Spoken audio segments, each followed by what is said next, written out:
आज हम पहले लाइनक्स की इंस्टॉलेशन देखेंगे और फिर लाइनक्स के ऊपर ओरेकल की इंस्टॉलेशन देखेंगे। तो लाइनक्स की इंस्टॉलेशन के लिए मैं एक वर्चुअल मशीन क्रिएट करूंगा। VMware का सॉफ्टवेयर मेरे पास ऑलरेडी है।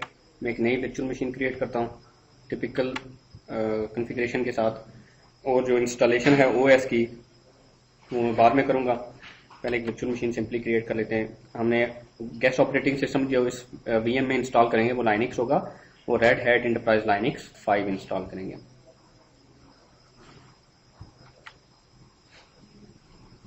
नेक्स्ट करते हैं जी। लोकेशन मेरे पास D ड्राइव में सफिशिएंट स्पेस है, मैं वहाँ पे एक फोल्डर बना लेता हूँ।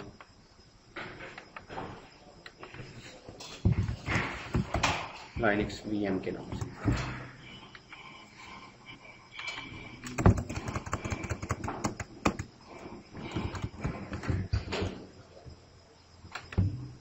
तो ये मेरे पास लोकेशन है जहाँ पे ये वर्चुअल मशीन क्रिएट होगी। और नेक्स्ट करते हैं, इस वर्चुअल मशीन पे कितनी डिस्क स्पेस हो। तो आइडली जो ओरेकल का सॉफ्टवेयर है उसके लिए आपको चाहिए होगी अराउंड कोई 15 GB, क्योंकि ग्रिड इंफ्रास्ट्रक्चर भी हम बाद में करेंगे, और 4-5 GB आपका ओरेकल का सॉफ्टवेयर भी ले लेता है, तो 15 GB उसके लिए हो जाएगी, और 15 GB ही आप OS के लिए रख लें। तो 30 GB हम टोटल स्पेस रख लेते हैं, जो कि 30 GB की एक वर्चुअल डिस्क बनाएंगे जिसमें हम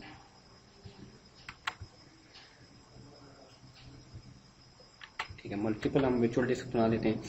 30 GB की एक डिस्क बनाने के बाद में अगर कोई डिस्क ऐड करनी हो तो वो भी हम कर लेंगे। नेक्स्ट करते हैं फिनिश। तो ये मेरे पास एक वर्चुअल मशीन बन गई है। उसमें मेमोरी मेरे पास 1 GB है, एक प्रोसेसर है, 30 GB हार्ड ड्राइव है, CD ड्राइव है, फ्लॉपी है। फ्लॉपी को हम निकाल देते हैं क्योंकि बूट पे ये एरर देगा नहीं, तो रिमूव कर देता हूँ फ्लॉपी को। और CD एंड DVD में मैं यहाँ पे ISO इमेज यूज़ करूँगा। मेरे पास या तो आपके पास लाइनक्स की DVD अवेलेबल हो, वो सिंपली इंसर्ट करें, वर्चुअल मशीन बूट करें, ऑटोमेटिकली उससे बूट हो जाएगा, या फिर आपके पास ISO इमेज हो। तो मेरे पास ISO इमेज है, वो है जी ये पड़ा हुआ है रेड हैट सर्वर 5.4 जो हम इंस्टॉल करने जा रहे हैं। ठीक है जी, और इसको ओके करते हैं और वर्चुअल मशीन को बूट कर देते हैं।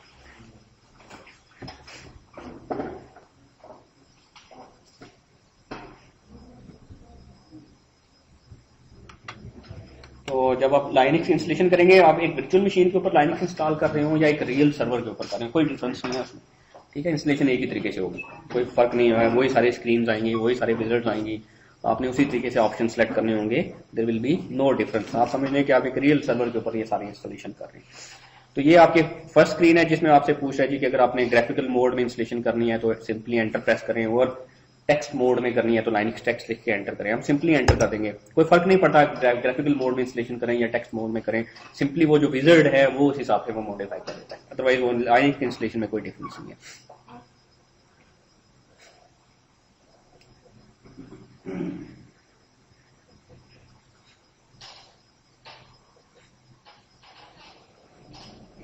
ये आपसे मीडिया चेक करने का पूछेगा। मीडिया हमारे पास ओके है, इसलिए हम इसको स्किप कर देंगे। नहीं तो अदरवाइज वो आपकी लाइन्स की DVD चेक करेगा कि वो रीडेबल है कि नहीं, वो करप्टेड तो नहीं है, ताकि आपको इंस्टॉलेशन के दरमियान कहीं जाके एरर ना आ जाए। ठीक है, इसको मैं सिंपली इग्नोर कर दूंगा। तो लाइनक्स इंस्टॉलेशन में कोई ऐसी खास चीज नहीं है, जस्ट एक पोजीशन पे ना आपने वो देखना होगा डिस्क पार्टीशनिंग जो है वो भी ऑटोमेटिक करें तो वो सारी चीजें पार्टीशन खुद ही क्रिएट कर देगा, लेकिन हम मैनुअल पार्टीशन करेंगे सो दैट कि आपको आइडिया हो कि किस तरह की पार्टीशन क्रिएट करनी चाहिए, उनके साइजेस क्या होने चाहिए एंड सो ऑन।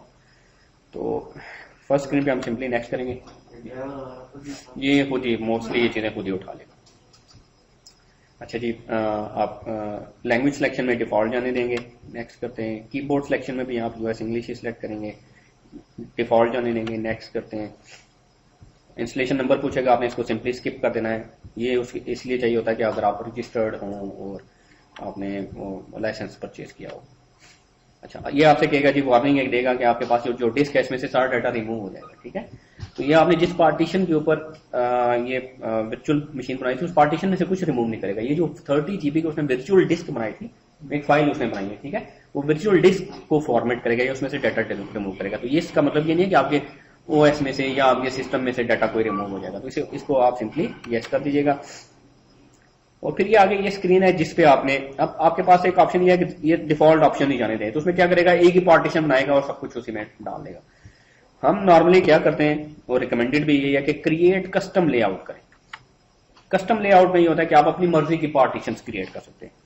नेक्स्ट करते हैं, कस्टम लेआउट करेंगे तो ये ऑप्शन आएगा, कस्टम लेआउट नहीं करेंगे तो ये स्क्रीन नहीं आएगी आपके पास। तो मैंने कस्टम लेआउट किया तो उसने 30 GB की जो मेरे पास डिस्क थी, वो वर्चुअल डिस्क, वो उसने मुझे दिखा दी। थोड़ा सा पार्टीशन के बारे में पहले देख लेते हैं ताकि आपको ये समझ आ रही हो कि इस पर हम जब पार्टीशन, क्योंकि यही एक स्क्रीन है जो ज्यादा डिस्कस करने वाली है, उसके बाद तो बाकी सारा नेक्स्ट ही है। तो लाइनक्स में जो डिस्क्स हैं वो रिकॉग्नाइज होती हैं। फॉर एग्जांपल आपके पास सिस्टम एक डिस्क लगी हुई है तो वो SD और आगे डिस्क का नंबर, लेट से आपके पास एक देखें, आगे अगर एक सिस्टम में देखा जाए तो कितनी डिस्क लग सकती हैं, नॉर्मली एक से ज्यादा डिस्क लग सकती हैं। ठीक है, जो पहली डिस्क होती है वो नॉर्मली प्राइमरी होती है, जो दूसरी डिस्क होती है वो सेकेंडरी होती है। ठीक है, तो अगर आपके पास कोई प्राइमरी डिस्क है तो लाइनक्स में जो डिस्क होती है वो SD से उनका नाम स्टार्ट होता है, SD, और आगे लेट से प्राइमरी एक ही डिस्क है आपके पास तो SDA हो जाएगा उसका नाम।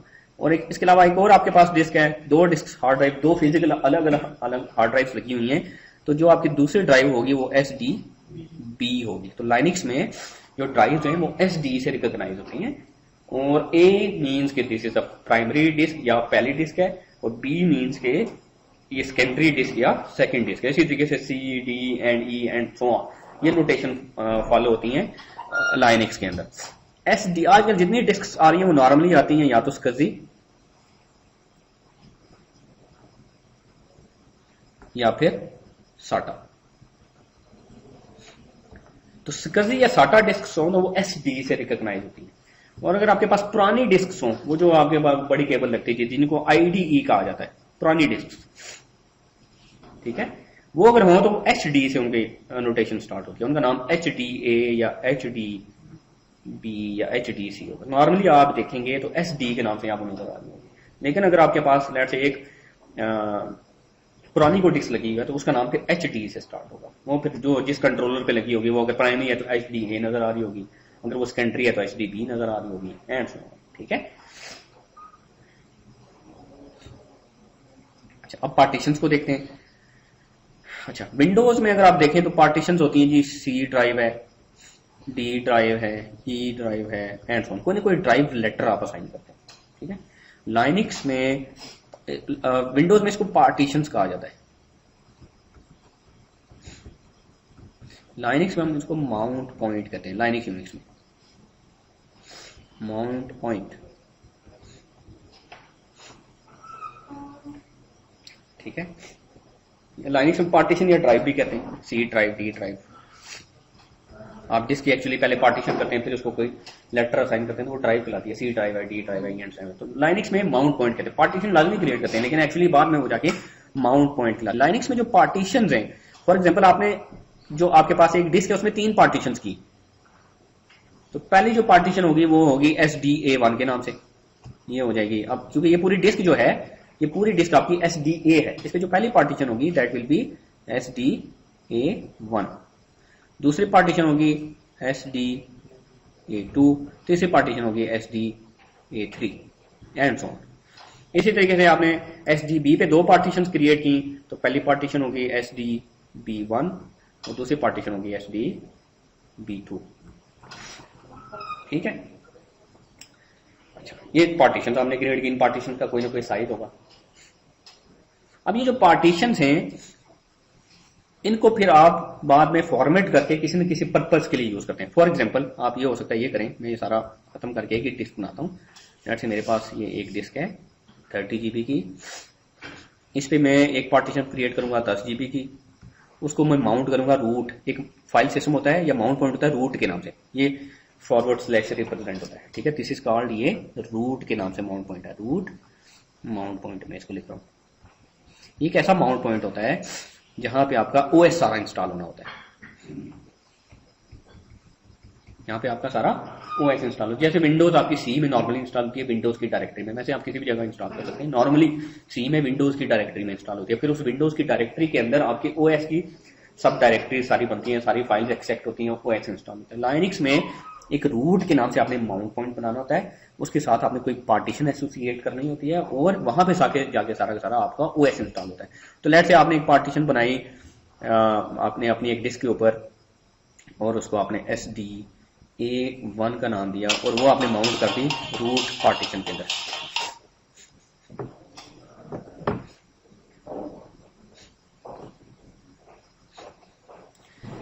ठीक है, तो root will be the mount point जिस पे आप कोई ना कोई एक पार्टीशन माउंट करेंगे। जब आप डिस्क की पार्टीशनिंग कर रहे होंगे तो एक माउंट पॉइंट आप रूट के साथ एसोसिएट कर देंगे या माउंट कर देंगे, वहां पे आपका सारा का सारा ओएस जाके इंस्टॉल होगा। तो उसका आइडियली उसका साइज 10 GB 12 GB 15 GB होना चाहिए। ठीक है, देन आपके पास एक और आपको माउंट पॉइंट चाहिए होता है जी बूट के नाम से, इसको स्लैश। लाइनिक्स में हर जो माउंट पॉइंट है या पार्टीशन है वो स्लैश से शुरू होगी। एक सिर्फ स्लैश के साथ होती है, उसको रूट कहते हैं, फिर स्लैश और आगे कोई ना कोई नाम होता है, वो फोल्डर का नाम नहीं होता है। स्लैश बूट, इसका नॉर्मली साइज 250 MB से 300 MB तक होता है। इसमें आपका बूट लोडर होता है, it contains boot loader. Boot loader क्या करता है, आपका ओएस को बूट करता है। ठीक है, जैसे विंडोज में एंटी लोडर है, लाइनिक्स में आपका वो है ग्रब है या लिलो है लाइनिक्स लोडर के नाम से। ये आपको ये 2 पार्टीशन बनानी पड़ेंगे। देन आपको एक और बनाना, वो माउंट तो नहीं करते लेकिन वो पार्टीशन होती है, वो कहलाती है आपकी स्वैप। आपको स्वैप बनानी पड़ती है। स्वैप का जो साइज है वो 2 into अमाउंट ऑफ मेमोरी।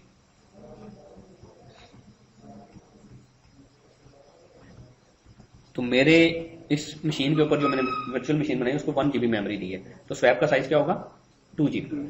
तो स्वैप क्या होती है, जैसे विंडोज में आपको पता होगा पेज फाइल कोई चीज होती है, क्या होती है जी पेज फाइल, वर्चुअल मेमोरी जिसे कहते हैं। किस लिए यूज होती है, हाँ मेमोरी जब फुल हो जाए तो आपकी मेमोरी में से लेट्स से एक नया प्रोसेस चल रहा है और मेमोरी में जगह नहीं है, तो मेमोरी में से ऐसा प्रोसेस जो कि भी रन नहीं हो रहा है उसका डाटा उठा के हार्ड डिस्क पर रख दिया जाता है पेज फाइल में, लाइनिक्स में सॉरी विंडोज में। तो लाइनिक्स के लिए, यूनिक्स के लिए, सोलारिस के लिए स्वैप होती है। ठीक है, सेम कंसेप्ट है जो विंडोज में पेज फाइल का कंसेप्ट है। ठीक है, देन ये जो 3 पार्टीशन आपने क्रिएट करनी है। देन आपके पास कस्टम पार्टीशन जिस मर्जी नाम से क्रिएट कर लें, जिसको माउंट पॉइंट कहेंगे हम नॉर्मली क्रिएट करते हैं जो ओरेकल कन्वेंशन फॉलो करता है, U01 के नाम से या डाटा 01 के नाम से या ओरेकल के नाम से, और इसका साइज आइटली अराउंड वही 15 GB होना चाहिए। ठीक है, तो आप करते क्या है, नॉर्मली क्या होता है कि आप अगर मैनुअल पार्टीशन कर रहे हो तो 1 by 1 पहले पार्टीशन क्रिएट करते हैं, फिर पार्टीशन को एसोसिएट करते हैं कि ये रूट के अंडर होगी, ये बूट के लिए होगी, ये स्वैप के लिए होगी और ये user1 के लिए होगी। ठीक है, लेकिन होगी वो क्या, वो पार्टीशन होगी पूरी।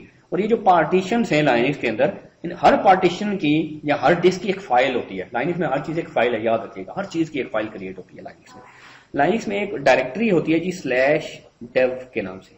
स्लैश का मतलब है रूट के अंदर डेव के नाम से एक डायरेक्टरी होती है, जैसे डेव कैसे आपको नाम से पता चल रहा होगा, डेव का मतलब है डिवाइसेस।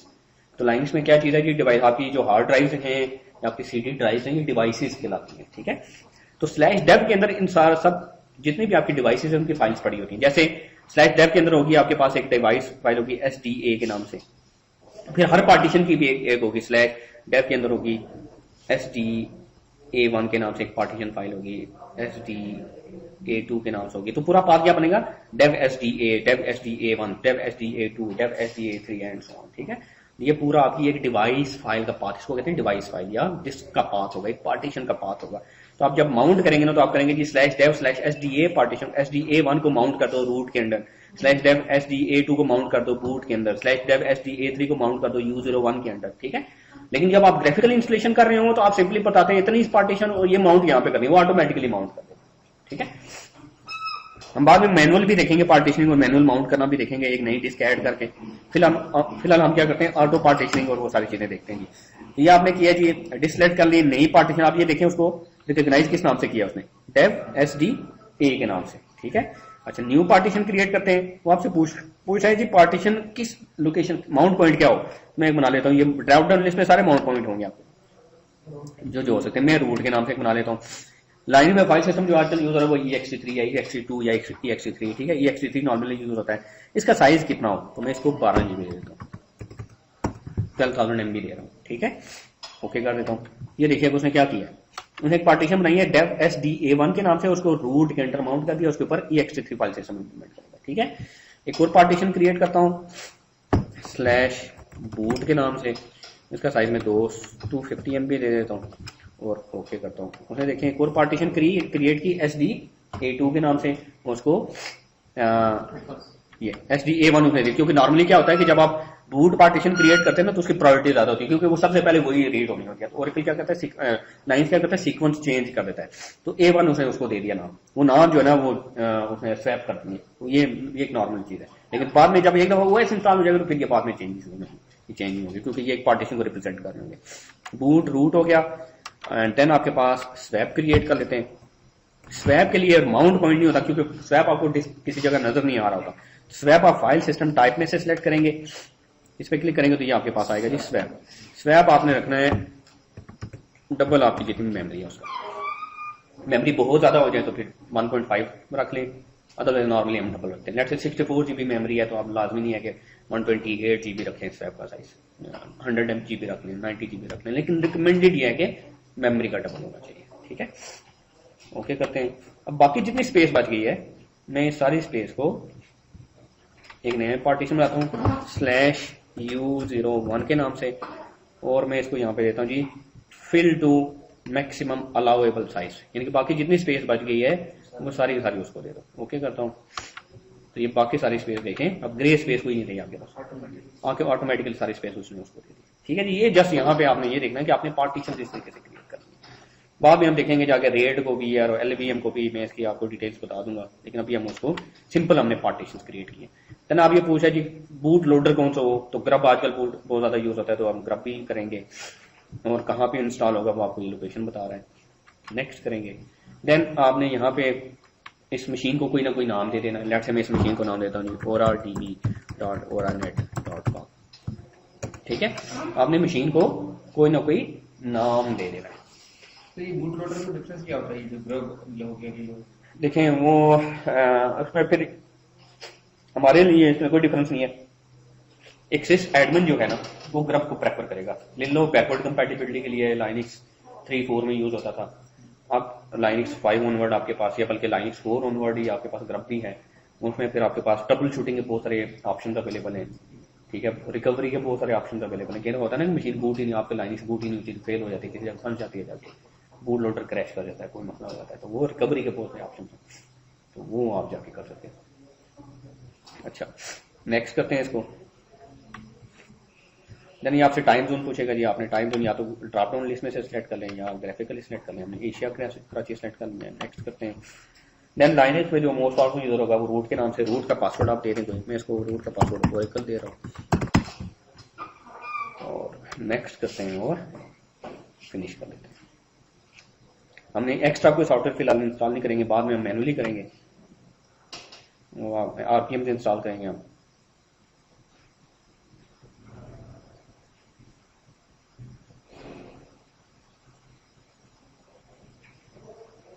फिनिश कर लेते हैं। अब ये फॉर्मेट करेगा, रिक्वायर्ड पैकेज इंस्टॉल करेगा मिनिमम जो भी हमने सिलेक्ट किए हैं, और OS आप पे इंस्टॉल हो जाएगा। वंस OS इज इंस्टॉल्ड, फिर हम क्या करेंगे, इसके ऊपर ओरेकल की इंस्टॉलेशन करेंगे। तो ओरेकल के इंस्टॉलेशन के लिए जो प्री रिक्विजिट्स हैं या जो स्टेप्स हम फॉलो करेंगे वो देख लेते हैं। इतनी देर में ही आपको OS इंस्टॉल होता है। ओरेकल इंस्टॉलेशन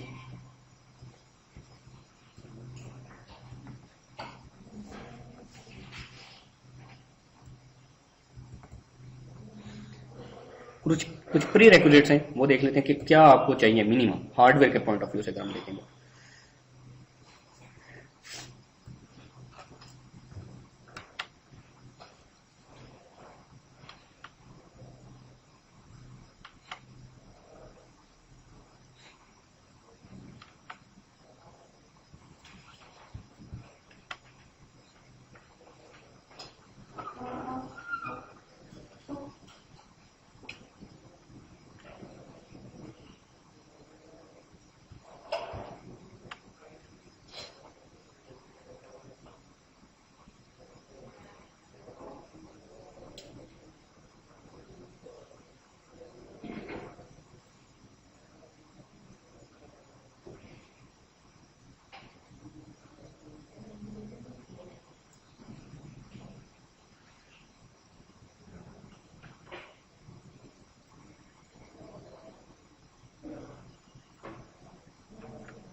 तो बीइंग अ डीबी आपका काम क्या है जी?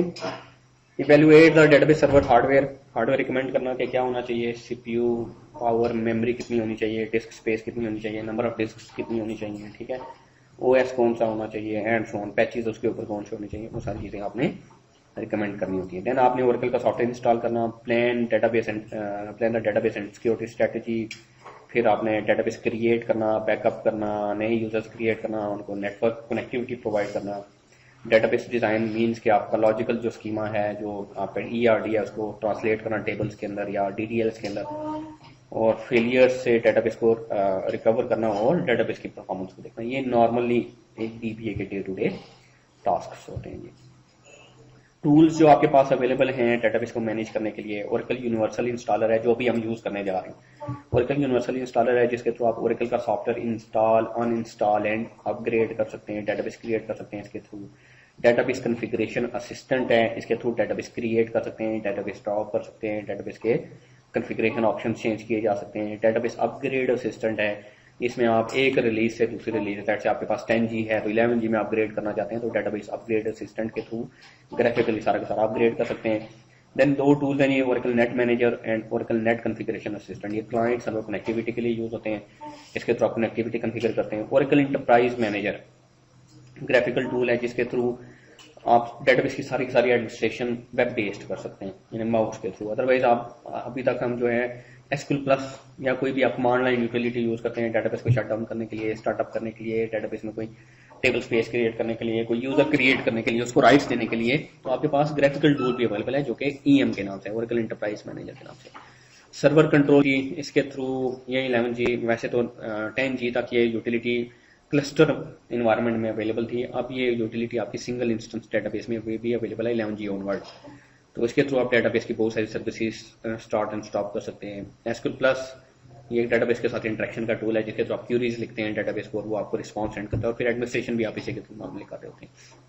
रिकवरी मैनेजर, इसके थ्रू बैकअप एंड रिकवरी का काम किया जाता है, आगे चल के देखेंगे इसको। डाटा पंप, इसके थ्रू आप डेटाबेस का लॉजिकल बैकअप ले सकते हैं, एक्सपोर्ट कर सकते हैं डाटा किसी फाइल के अंदर, और वो फाइल फिर आप किसी और डेटाबेस में ले जाएं और वहां पे इंपोर्ट कर लें, इंपोर्ट एक्सपोर्ट या डाटा पंप जिसको कहा जाता है। एसक्यूएल लोडर ये एक कमांड लाइन यूटिलिटी है, इसका इंटरफेस भी अवेलेबल है एंटरप्राइज मैनेजर में। इसके थ्रू आप फ्लैट फाइल्स में से आपके पास लेट से डाटा एक्सेल की शीट में और आपने किसी टेबल में लोड करना है तो एसक्यूएल लोडर के थ्रू आप वो डाटा उठा के किसी टेबल में इंसर्ट कर सकते हैं। एंड सो एंटरप्राइज मैनेजर जो है ये वेब बेस्ड 10G से आया है। जी 10G से।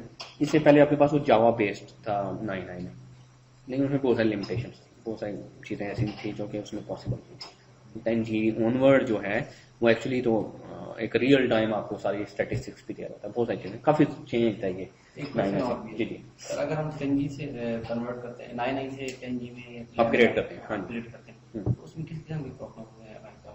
लेकिन डिपेंड करता है ना आपकी एप्लीकेशन किस तरह की है। अब आपकी एप्लीकेशन में लेट से आपने डेवलप की हुई है और उसमें 9.9 में बहुत सारे पैकेजेस डेटाबेस के अंदर बिल्ट इन प्रोसीजर कुछ फंक्शनलिटी होती है जो बिल्ट इन होती है, ठीक है। आपने बिल्ट इन को प्रोसीजर फंक्शंस पैकेजेस यूज किए हैं अपनी एप्लीकेशन में। अब आप नए से 10G पे अपग्रेड करेंगे तो बहुत सारे पैकेजेस एक तो नए आ जाएंगे, बहुत सारे पैकेजेस जो एग्जिस्टिंग है वो अपग्रेड हो जाएंगे, बहुत सारे एग्जिस्टिंग जो पैकेजेस हैं वो नहीं होंगे 10G में। जैसे DBMS_mail के नाम से पैकेज है वो लेट से नहीं होगा 10G में, नहीं होगा 9.9 में। DBMS_mail के नाम से या DBMS_job के नाम से 9.9 में एक पैकेज था, वो 10G में चल के वो DBMS_scheduler के नाम से वो चेंज हो गया।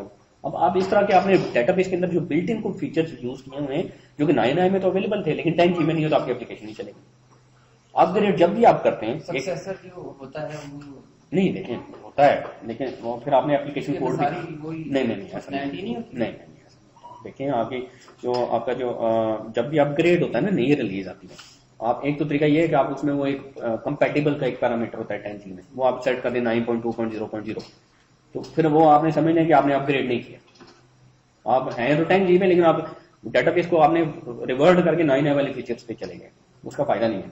जब भी आप अपग्रेड करते हैं तो एप्लीकेशन के एंड पे आपको बहुत सारी चीजें करनी पड़ती हैं, अदरवाइज एप्लीकेशन नहीं चलती। तो जब भी अपग्रेड करते हैं होता क्या है कि 2-3 टेस्ट रन होते हैं, ये नॉर्मली हर जगह ये होता है और ये होना चाहिए। पहली दफा एक टेस्ट रन करें, उसके ऊपर अपनी एप्लीकेशन चला के देखें, इश्यूज आए उनको आइडेंटिफाई करें और एंड यूजर से टेस्टिंग करें। सिर्फ आप टेक्निकल लोग टेस्टिंग ना करें जो जिन लोगों ने एंड यूजर ने अपनी वो एप्लीकेशन यूज करनी है उनको बिठाएं रियल टाइम टेस्टिंग के लिए, वो डाटा एंट्री करें, कोई क्यूरी करें, उनको फिर एरर आएगा जी ये बटन दबाते हैं तो ये एरर आता है, मीन्स के इस बटन के पीछे जो कोड लिखा हुआ है उसमें कोई इशू है, ठीक है, जो कि 10G के साथ कंपैटिबल नहीं है। तो पहली दफा टेस्टिंग करें, इश्यूज आइडेंटिफाई करें, नोट डाउन करें, सॉल्व करें, दूसरी टेस्टिंग करें, दोबारा अपग्रेड करें, दूसरी टेस्टिंग करें, फिर यूजर एक्सेप्टेंस टेस्टिंग हो, फिर वो सारी चीजें, फिर उसमें इस तरीके से होता है। ये भी बल्कि मैं रिसेंटली अभी 2 हफ्ते पहले हूँ ये अपग्रेड 9IC 11G रिलीज 2 में अपग्रेड किया, it took 6 months to upgrade that. तो 9IC के डायरेक्ट 11G भी हो सकती है या 10G करनी पड़ती नहीं, तो डायरेक्ट हो सकती है। 9i रिलीज 2 पैच एट 8 हो ना तो डायरेक्ट आप अपग्रेड कर सकते हैं 11G में। तो हम it took 5 months to upgrade from 9i to 11G। क्यों? हमें 3 टेस्ट रन करने पड़े, अपने एंड यूजर्स को इन्वॉल्व करना पड़ा, टेस्टिंग करनी पड़ी, बहुत सारे इश्यूज आए, वो आइडेंटिफाई हुए, वो फिक्स हुए, और फिर फाइनली जाके हमने प्रोडक्शन के ऊपर अपग्रेड किया, और फिर अब हम प्रोडक्शन पे 11G रिलीज 2 पे आए।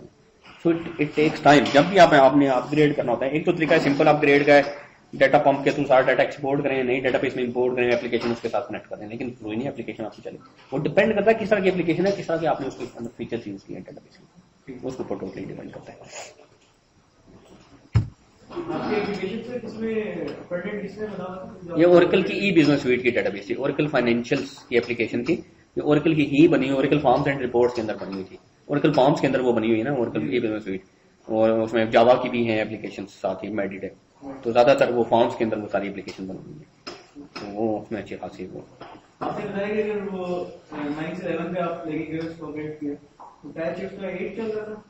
मेरे पास जो ओरेकल की जो रिलीज थी पहले पुरानी रिलीज के साथ, वो 9i रिलीज 2 पैच सेट 8 था, 9.2.0.8, उसको हमने 11G रिलीज 2 पैच सेट 3 पे किया। ओके, अच्छा, प्लानिंग जब आप करते हैं ओरेकल का सॉफ्टवेयर इंस्टॉल करने की, तो what Oracle software are you installing, बहुत इंपॉर्टेंट है। नहीं यार सॉरी, अच्छा नहीं, अच्छा, ओरेकल का कौन सा सॉफ्टवेयर इंस्टॉल करने जा रहे हैं, रिलीज कौन सी है, ठीक है, वो इंपॉर्टेंट है कि कौन सी रिलीज आप करने जा रहे हैं। डेफिनेटली वो यहाँ पे तो हमें पायरेसी लॉ नहीं है, आप जो मर्जी कर लें, अदरवाइज तो आप जो आपने सॉफ्टवेयर लाइसेंस लिया वो आप सिर्फ कोई ले सकते हैं। यहाँ पे तो वो इस तरीके से नहीं है, अदरवाइज आप जो भी लेटेस्ट रिलीज डाउनलोड करें, इंस्टॉल कर लें, उसको कोई फर्क नहीं पड़ेगा यहाँ पे। अच्छा, और दूसरा ये है कि सॉफ्टवेयर जो इंस्टॉल करने जा रहे हैं, आइदर इट इज 32 बिट और 64 बिट। तो 32 बिट और 64 बिट से क्या फर्क पड़ता है वैसे, कोई बता सकता है? अगर एक 32 बिट सॉफ्टवेयर इंस्टॉल कर रहे हैं तो उसका क्या एडवांटेज होगा या डिसएडवांटेजेस होंगे, और अच्छा, और वैसे बाय द वे 32 बिट और 64 बिट से मुराद क्या है, what do you mean by 32 bit and और 64 बिट? आर्किटेक्चर, क्या आर्किटेक्चर है, मतलब इससे क्या फर्क पड़ता है? 32 बिट आर्किटेक्चर क्या कहता है, या उसमें क्या चीजें हो सकती हैं, और 64 बिट आर्किटेक्चर में क्या चीजें हो सकती हैं? ये न्यू फीचर्स, कौन कौन से न्यू फीचर्स, कोई एक एग्जांपल बताइएगा।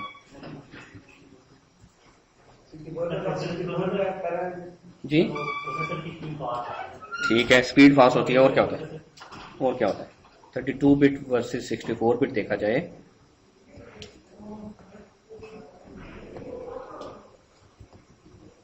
क्या डिफरेंस है?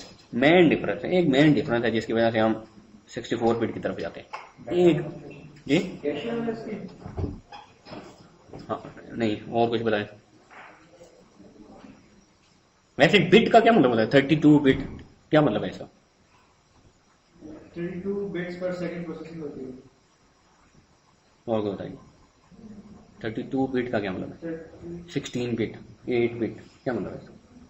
ये हार्डवेयर टेक्नोलॉजी आती है, ठीक है, आपका हार्डवेयर जो है वो 32 बिट है या हार्डवेयर जो है वो 64 बिट है, दो ही चाहता है, 32 बिट या 64 बिट। इसका क्या मतलब है? 32 बिट का मतलब है आपके सिस्टम में एक होती है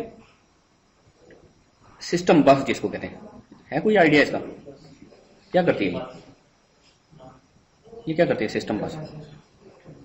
डाटा ट्रैवल होता है इस पे, ठीक है ना, सिस्टम बस पे डाटा ट्रैवल होता है from your hard disk to memory and from memory to your CPU, ठीक है। अच्छा, आपका जो सीपीयू है वो एक वक्त में कितनी मेमोरी को एड्रेस कर सकता है? वो ये जो सिस्टम बस है ना वो आपकी 32 बिट या 64 बिट होती है। 32 बिट अगर आपके सिस्टम के पास है तो आपका जो सीपीयू है it can address 2 raised to power 32 amount of memory which is equal to 4 GB। अगर आप इसको कन्वर्ट करें ना 2 raised to power 34 को, तो this is equal to 4 GB। आपका जो प्रोसेसर है वो मैक्सिमम 4 GB मेमोरी एक्सेस कर सकता है। आपका एक सिस्टम है 32 बिट जी, 34 सॉरी 32 है, 2 raised to power 32, 2 raised to power 32,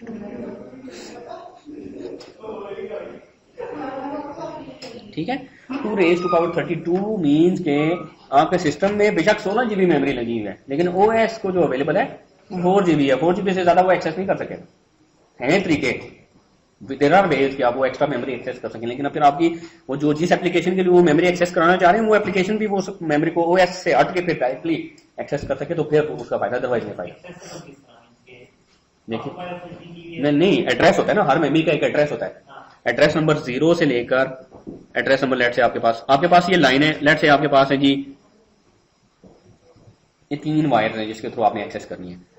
तो आप जो मैक्सिमम मेमोरी एक्सेस कर सकते हैं 2 raised to power 3 कर सकते हैं, मीन्स के 2 into 2 into 2 8 बाइट्स, ठीक है। इतनी मेमोरी एक्सेस कर सकते हैं, ठीक है। तो आपके पास 32 जो एड्रेसेबल मेमोरी है, सीपीयू जिस मेमोरी को एक्सेस कर सकता है, हर मेमोरी का एक एड्रेस होता है ना, वो जो मेमोरी एड्रेसेस को एक्सेस कर सकता है वो 2 raised to power 32 एड्रेसेस को एक्सेस कर सकता है, जो कि इक्वल टू बनता है 4 GB के। अगर आप इसको कन्वर्ट करें ना 2 raised to power 32 को कन्वर्ट करें बाइट्स में, फिर उसको किलो बाइट्स में, फिर इसमें मेगा बाइट्स में, इसमें फिर उसको गीगा बाइट्स में, तो वो 4 GB बनता है। आपके एक 32 बिट सिस्टम के ऊपर 4 GB मेमोरी एड्रेसेबल है, इससे ज्यादा नहीं। आपके एक सिस्टम में 4 GB मेमोरी लगी हुई है, 4 GB मेमोरी को वो एक्सेस भी कर सकता है, उस 4 GB मेमोरी को यूज भी कर सकता है। आपने 6 GB जो 4 GB से अपग्रेड करके 6 GB कर ली, कोई फर्क नहीं पड़ेगा, सिस्टम पे कोई फर्क नहीं पड़ेगा, वो 2 GB मेमोरी आपने वैसे ही लगाई है, ठीक है। 32 बिट ओएस में वो मेमोरी एक्सेसिबल नहीं होगी, नॉर्मली एक्सेसिबल नहीं होगी, ठीक है। तो इसलिए रिकमेंडेड ये है कि आप 64 बिट आर्किटेक्चर पे जाएं। अच्छा 32 बिट पे होगा क्या, 4 GB टोटल मेमोरी है, 4 GB में से अराउंड 2 GB जो है ना वो ओएस अपने लिए रिजर्व कर लेता है, ओएस अपने लिए लॉक कर लेगा 2 GB मेमोरी को, बाकी 2 GB बचेगी। अब उस 2 GB में आपने क्या करना है जी, ओरेकल भी इंस्टॉल करनी है, आपने ऑफिस भी चलाना है, आपने और बहुत सारी सॉफ्टवेयर चलाने हैं, तो वो 2 GB मेमोरी सफिशिएंट नहीं होगी, फिर आपको परफॉर्मेंस की इशू है। आप बेशक मेमोरी लगाते जाएंगे, लेकिन उस मेमोरी के लगाने का आपको कोई एडवांटेज नहीं होगा। So it is highly recommended कि अगर आपके पास आर्किटेक्चर ऐसा है, एक चीज याद रखिएगा, अगर आपके पास जो हार्डवेयर है वो अगर 64 बिट है, अगर वो 64 बिट है हार्डवेयर, ये हार्डवेयर के ऊपर डिपेंड करता है वो 64 बिट है या 32 बिट है, ठीक है। नॉर्मल आपकी जो डेस्कटॉप मशीन है ना, ये नॉर्मल 32 बिट होती है, ठीक है। अगर आपका हार्डवेयर 32 बिट है, उस पर ऑपरेटिंग सिस्टम जो इंस्टॉल हो सकता है वो 32 बिट ही हो सकता है, फिर उसके ऊपर 32 बिट ओएस पे जो एप्लीकेशन इंस्टॉल हो सकती है, जो भी एप्लीकेशन इंस्टॉल होगी वो 32 बिट ही होगी। अगर आपका हार्डवेयर 64 बिट है, उस पे आप 32 बिट ओएस भी इंस्टॉल कर सकते हैं और 64 बिट भी कर सकते हैं। तो अगर आपका हार्डवेयर 64 बिट, आजकल जितनी भी मशीन आ रही है, इवन डेस्कटॉप मशीन भी जा रही हैं, इवन जो लैपटॉप्स आ रहे हैं वो 64 बिट आ रहे हैं, तो 64 बिट अगर आपके पास हार्डवेयर है तो you should go for the 64 bit operating system, ठीक है। 32 बिट की तरफ ना जाए, फिर फायदा नहीं होगा ना, आपने वो हार्डवेयर की जो वो कैपेसिटी है उसको यूटिलाइज नहीं किया, फायदा नहीं उठाया उसका। तो बेहतर है कि अगर आपके पास हार्डवेयर 64 बिट है तो ओएस भी 64 बिट हो, फिर उसके ऊपर जो एप्लीकेशन हो वो भी 64 बिट ही करें। और एक चीज याद रखिएगा, आप अगर आपने ओएस 64 बिट कर लिया तो 64 बिट ओएस पे आप 32 बिट एप्लीकेशन को भी इंस्टॉल कर सकते हैं। ओरेकल के रिलीजेज हैं, ओरेकल 32 बिट भी अवेलेबल है और ओरेकल 64 बिट भी अवेलेबल है। तो अगर आपने ओएस तो कर लिया 64 बिट, लेकिन उसके ऊपर ओरेकल आपने 32 बिट किए, तो फिर भी आपने फायदा नहीं उठाया आपने। तो अगर आप 64 बिट ओएस कर रहे हैं, हार्डवेयर 64 बिट है, ऑपरेटिंग सिस्टम 64 बिट है, तो उसके ऊपर ओरेकल भी 64 बिट ही करें, तभी एडवांटेज होगा आपको। आगे चल के देखेंगे कैसे ओरेकल को 64 बिट से क्या विंडोज सर्वर 2003, ठीक है, 32 बिट ऑपरेटिंग सिस्टम, उसमें 64 बिट भी आई थिंक अवेलेबल है, आई एम नॉट श्योर, लेकिन मेरे ख्याल में अवेलेबल है दोनों। लेकिन सर्वर 2003 की लिमिटेशन है कि वो सर्वर 4 GB से ज्यादा में, लेकिन वो this is the limitation for 32 bit, हाँ सर, यानी कि ये सर्वर 2003 की लिमिटेशन है या आर्किटेक्चर की? ये आर्किटेक्ट है आपके 32 बिट की वजह से। अगर आपका सर्वर 2003 64 बिट होगा तो ये इसमें लिमिटेशन नहीं होगी, ये उसमें लिमिटेशन नहीं होगी। अगर आपका ये सर्वर 2003 होगा लेकिन वो 64 बिट होगा, ठीक है। ये 32 बिट की वजह से बहुत लिमिटेशन है, विंडोज 2003 की लिमिटेशन नहीं है, ये 32 बिट आर्किटेक्चर की लिमिटेशन है। So it is very important कि आप क्या इंस्टॉल करने जा रहे हैं, ठीक है। आपकी रिक्वायरमेंट क्या है। आपके पास सिस्टम में मेमोरी तो 64 जीबी है, लेकिन आप जो है वो 4 जीबी से यूटिलाइज कर लें, तो ये कोई ऑप्टिमल सोल्यूशन नहीं होगा, ऑप्टिमल डिजाइन नहीं होगा। इसलिए you should have detailed knowledge क्या है आपके पास और कैसे आपने प्लान करना है, क्या क्या चीजें करनी है, ठीक है। Then does the hardware involve meet the minimum required specifications. Minimum required specifications क्या है जी? मिनिमम 1 जीबी मेमोरी होनी चाहिए, मिनिमम आपके पास कोई 15 जीबी हार्ड डिस्क स्पेस होनी चाहिए एंड सो ऑन। ये आपके पास सारी मिनिमम जो रिक्वायरमेंट है वो पूरी होती है कि नहीं। लेकिन उसके बाद आपकी एप्लीकेशन है, वो डाटा है, नंबर ऑफ यूजर्स हैं, उसके लिए अलग से कैलकुलेशन करनी पड़ती है, तो वो फिर आप देखते हैं कि हार्डवेयर आपका कितना चाहिए, उसके स्पेसिफिक फार्मूलाज हैं वो आपने देखने होते हैं। Is there recommended order of installation when multiple products are involve. हाँ, अगर आप कोई अपना कुछ पैकेज सॉफ्टवेयर इंस्टॉल कर रहे हैं तो क्या उसमें कोई ऐसी चीजें हैं जो ओरेकल से पहले कुछ और सॉफ्टवेयर इंस्टॉल करना है, या कोई ऐसी चीजें हैं जो आपने इंस्टॉल करनी है। जैसे हम लाइनक्स में करेंगे तो हमारे रिक्वायरमेंट्स है ओरेकल से पहले भी कुछ चीजें इंस्टॉल होनी चाहिए, तब जाके उस पर ओरेकल इंस्टॉल हो सकती है, ठीक है। Are there prerequisite steps that must be perform by someone other than the DBA. Yes, Linux Unix पे जब भी आप इंस्टॉलेशन करते हैं तो याद रखिएगा सिस्टम एडमिनिस्ट्रेटर हमेशा एक सेपरेट रिस्पॉन्सिबिलिटी होती है, ठीक है। एक सेपरेट पर्सन होता है, एक सेपरेट जॉब होती है, एक सेपरेट आपका वो कोई ना कोई एम्प्लॉय होता है जो कि वो पर्टिकुलर ऑपरेशन परफॉर्म कर रहा होता है, जिसको सिस्टम एडमिनिस्ट्रेटर कहते हैं। लाइनक्स यूनिक्स का सिस्टम एडमिनिस्ट्रेटर अलग होता है। अब लाइनक्स इंस्टॉल करना, यूनिक्स इंस्टॉल करना, that is not the responsibility of a dBA, that is the responsibility of a system administrator. वो आपको इंस्टॉल करके देगा, कॉन्फ़िगर करके देगा। ओएस से रिलेटेड जितनी चीजें लाइनक्स के ऊपर जब किसी भी ओएस पे जब ओरेकल के आप सॉफ्टवेयर इंस्टॉल करते हैं तो कुछ प्री रिक्विजिट्स हैं जो उस ओएस के ऊपर होनी चाहिए, तो वो आप लोगों को पता होना चाहिए, लेकिन that is not your duty, that is not the part of your task, ठीक है। ये आपने उस पर्टिकुलर जो भी जिसका भी एरिया है आपने उससे परफॉर्म कराने होते हैं। तो ये जब भी आप इंस्टॉलेशन करते हैं बड़ी इन्वायरमेंट्स में तो ऐसा ही होता है कि आपके सिस एडमिन और आपके डीबीएस मिल के काम करते हैं। तो सिस एडमिन वाला टास्क सिस एडमिन कर रहे होते हैं, डीबीएस उनको बता रहे होते हैं हमारी ये रिक्वायरमेंट है। डीबीए को नहीं पता वो कैसे कर रहा है, या डीबीए को इससे कंसर्न नहीं है कि यार वो कैसे होता है, क्या कमांड है, क्या करना है। डीबीए को इतना पता है ये मेरी डॉक्यूमेंटेशन में ये एक पैच है, ये ओएस पे लगा होना चाहिए। वो आप उसको सिस एडमिन को कहेंगे ये एक पैच है, ये लगा होना चाहिए। वो कैसे लगाता है अगर आपको पता है तो गुड इनफ, नहीं पता मतलब इससे जरूरी नहीं है, ये डीबीए की रिस्पॉन्सिबिलिटी नहीं है, लेकिन पता हो तो आपको आपके लिए बहुत सारी चीजें बहुत आसान हो जाती है, ठीक है। आपको बहुत सारी चीजें पता चल जाती है, तो ये लाजमी चाहिए होती है। ये these are the minimum requirement. Minimum 1 GB memory होनी चाहिए और 1.5 जीबी मिनिमम मेमोरी होनी चाहिए। अगर आप एएसएम यूज करें तो हम दोनों यूज कर रहे होंगे तो मीन्स के 2.5 जीबी आपको टोटल मेमोरी चाहिए। लेकिन अगर आप एएसएम के बगैर कर रहे हैं तो मिनिमम 1 जीबी मेमोरी चाहिए। डिस्क स्पेस 3 जीबी स्वैप के लिए चाहिए, 1 जीबी आपको टेम्पररी डायरेक्टरी में चाहिए, 3.8 जीबी ओरेकल के सॉफ्टवेयर के लिए, 4.5 जीबी ग्रिड इंफ्रास्ट्रक्चर के सॉफ्टवेयर के लिए अगर आप यूज करना चाह रहे हैं, 1.7 जीबी प्री कॉन्फ़िगर्ड डेटाबेस के लिए और 3.4 जीबी फास्ट रिकवरी के लिए। इसको सम अप करने तो आपके पास जो भी डिस्क स्पेस बनेगी उतनी स्पेस आपको चाहिए।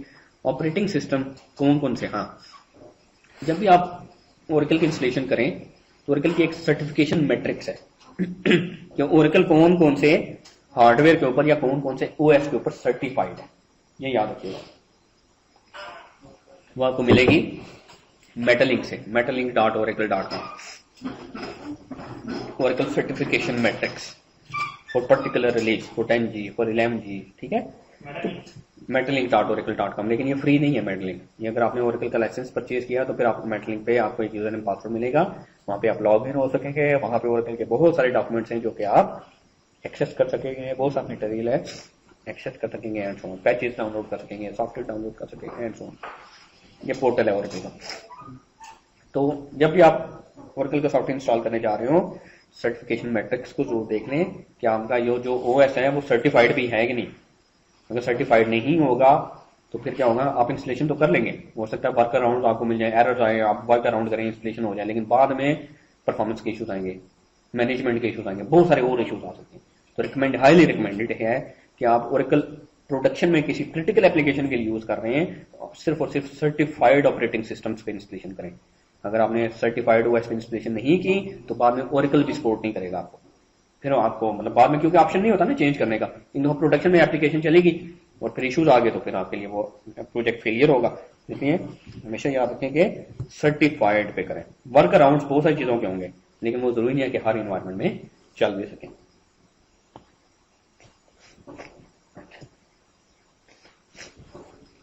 अच्छा, लाइनक्स यूनिक्स में जब भी ओरेकल के आप इंस्टॉलेशन करेंगे, विंडोज में तो आप एडमिनिस्ट्रेटर यूजर से कर लेते हैं नॉर्मली, ऐसे ही है। लाइनक्स यूनिक्स में हाँ जी सर्टिफाइड ओएस से क्या मतलब लेंगे, उसको लाइसेंस परचेज करें? नहीं लाइसेंस नहीं, मतलब यह है कि ओरेकल कौन कौन से ओएस पे सक्सेसफुल इंस्टॉल हो सकती है जो ओरेकल ने वेरीफाई किया हुआ है, ओरेकल कॉर्पोरेशन ने वेरीफाई किया, मींस के ये ओएस इसके लिए सर्टिफाइड है।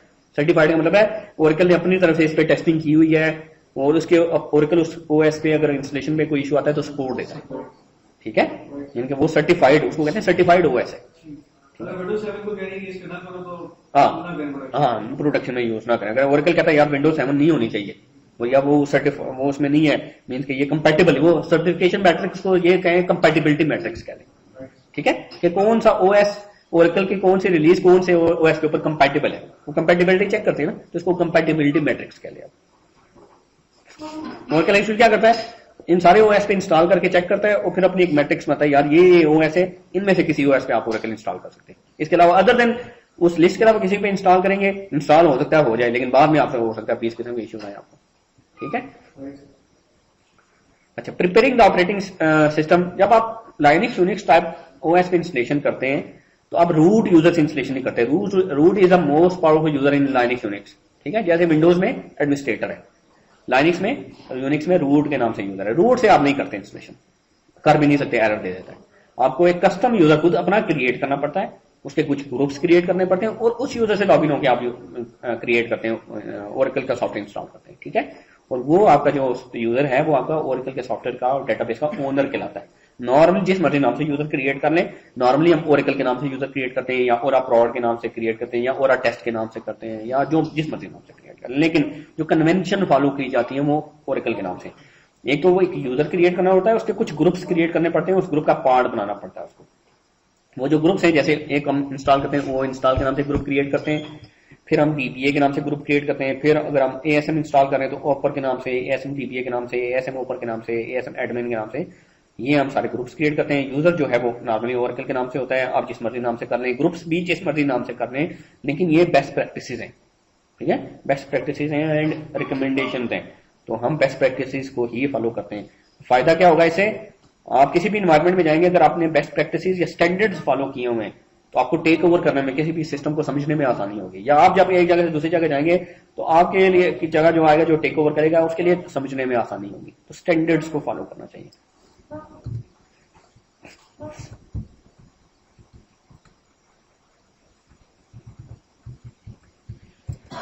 ओके, विंडोज में कमांड लाइन पर काम किया किसी ने, सीएमडी पे कभी कोई एक दो कमांड ही चलाई हो? थोड़ा थोड़ा कौन कौन सी कमांड चलाई है? DIR, अच्छा, DIR की कमांड चलाई है किसी ने? क्या करती है DIR की कमांड?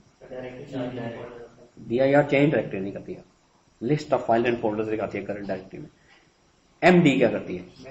मेन डायरेक्टरी, ठीक है, बहुत सारी कमांड है। अच्छा, जब आप कोई कमांड इशू करते हैं कमांड प्रॉम्प्ट के ऊपर, तो अगर कोई गलत कमांड मैं MD की जगह MDD कर दूं तो क्या होगा? एरर आएगा ना, हाँ एरर आएगा जी, कमांड नॉट फाउंड या इस तरह का कोई एरर आएगा। MD करता हूं तो कमांड उसको मिल जाती है। तो वो MD का क्या, वो कहां से जाके सर्च करता है? एक्चुअली जब भी आप कोई कमांड देते हैं उसके बैकएंड पे कोई ना कोई एग्जीक्यूटेबल कॉल होती है, एक्जी होती है ना विंडोज में, लाइनक्स यूनिक्स में वो भी एक्जी कहते हैं उसको, या शेल स्क्रिप्ट कहते हैं उसको, नॉर्मली एक्जी होती है, एग्जीक्यूटेबल कॉल होती है। अच्छा, वो एग्जीक्यूटेबल जो ना डिफरेंट जगह पड़ी होनी है, आप MD करें तो हो सकता है डिफरेंट जगह से एग्जीक्यूटेबल कॉल हो, आप CD स्पेस आगे फोल्डर का नाम दें तो हो सकता है डिफरेंट एग्जीक्यूटेबल कॉल हो सकता है डिफरेंट जगह पे पड़ी हो। आप OS पे बहुत सारी कमांड देते हैं तो उसके अगेंस्ट बहुत सारी एग्जीक्यूटेबल्स कॉल होती है और बहुत सारे डिफरेंट विंडोज के अंदर बहुत सारे सब फोल्डर्स बने होते हैं पिन के नाम से, उनमें जाके पड़ी होती है। अच्छा, जब आप कोई कमांड देते हैं OS पे तो उसको क्या पता कि मैंने ये एग्जीक्यूटेबल कौन से फोल्डर से उठानी है, कैसे उठाता हूँ?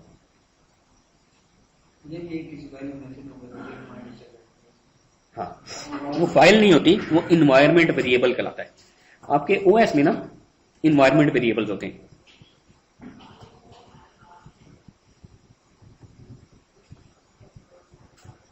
इन्वायरमेंट वेरिएबल्स विंडोज में अगर मैं आपको इन्वायरमेंट वेरिएबल्स दिखाऊं ऑटोमेटिकली सेट हो जाते हैं, आपको सेट करने की जरूरत नहीं पड़ती विंडोज के केस में।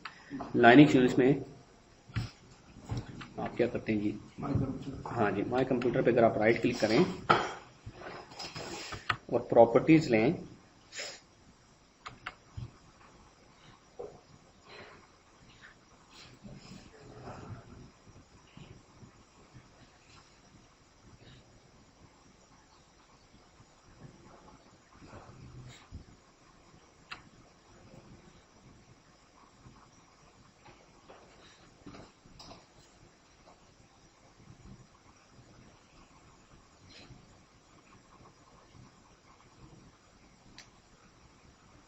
और इसमें अगर आप एडवांस सेटिंग्स में जाएं,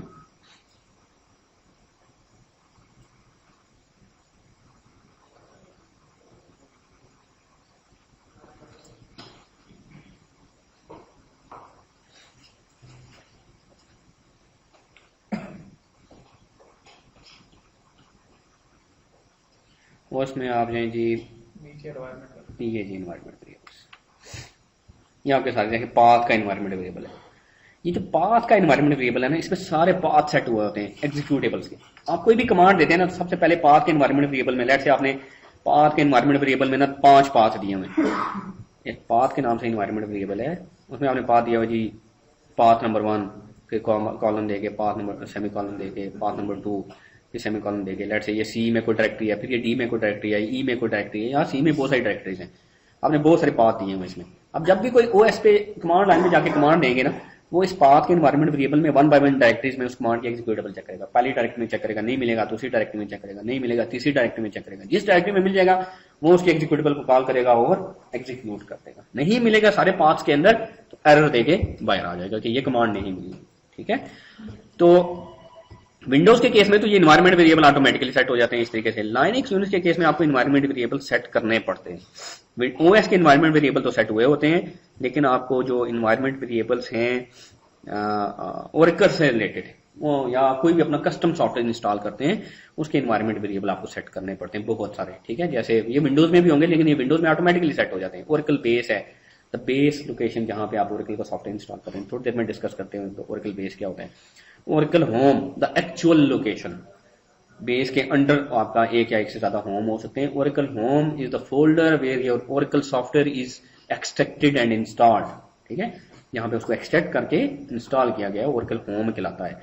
ओरेकल एसआईडी, सिस्टम आइडेंटिफायर, आपकी डेटाबेस का नाम, इंस्टेंस का नाम। ठीक है, एनएलएस अंडरस्कोर लैंग, जरूरी नहीं है लेकिन सेट करते हैं। आपकी टेरिटरी या लैंग्वेज की इंफॉर्मेशन, सॉर्टिंग कैसे करनी है आपने, डेट का फॉर्मेट क्या होगा, and so on, character sets वगैरह। ठीक है, तो ये सारी, ये आपने इन्वायरमेंट वेरिएबल और पाथ का इन्वायरमेंट वेरिएबल वो आपने सेट करने होते हैं। फिर आपने इंस्टॉल करना होता है जी। आपके पास जब आप इंस्टॉलर चलाते हैं तो ये चीजें ऑटोमेटिकली वो चेक करता है। टेम्परेरी स्पेस है आपके पास सफिशिएंट, आप जो सॉफ्टवेयर इंस्टॉल करें वो क्या 64 बिट है, और ओएस वो 32 बिट तो नहीं है, क्योंकि वो 32 बिट ओएस पे 64 बिट आपका सॉफ्टवेयर इंस्टॉल नहीं हो सकता। ये सारी चीजें चेक करता है। 32 बिट इश्यूज को चेक करता है, करेक्ट ऑपरेटिंग सिस्टम को चेक करता है, ओएस पैचेस को चेक करता है, सिस्टम पैकेजेस को, कर्नल पैरामीटर्स को, एंड सो। ये बहुत सारी चीजें चेक करता है। अगर ये सारे चेक्स पास हो जाते हैं तो इंस्टॉलर चलता है, अदरवाइज वो एरर दे देता है आपको। तो इंस्टॉलेशन आप चलाते कैसे हैं? विंडोज में तो सेटअप होता है ना, लाइनक्स में रन इंस्टॉलर के नाम, ओरेकल की जो यूटिलिटी है रन इंस्टॉलर के नाम से वो चलाते हैं, तो वो इंस्टॉलर इन्वोक होता है और फिर वो ग्राफिकली आगे चलता है। ठीक है, हाँ जी, हाँ जी, सफिशिएंट स्पेस क्या मतलब? सफिशिएंट वो जी स्वैप, जिसको मैंने आपको कहा था कि आप जो माउंट पॉइंटिंग बनाते हैं स्वैप, जो कि 2x2 अमाउंट ऑफ मेमोरी बनाते हैं, जो भी हमने पार्टीशन की थी, वो स्वैप सफिशिएंट है कि नहीं। ठीक है, मिनिमम 2 GB जगह चाहिए होती है स्वैप में, तो आपके पास जितनी मेमोरी हो उसका डबल होना चाहिए स्वैप।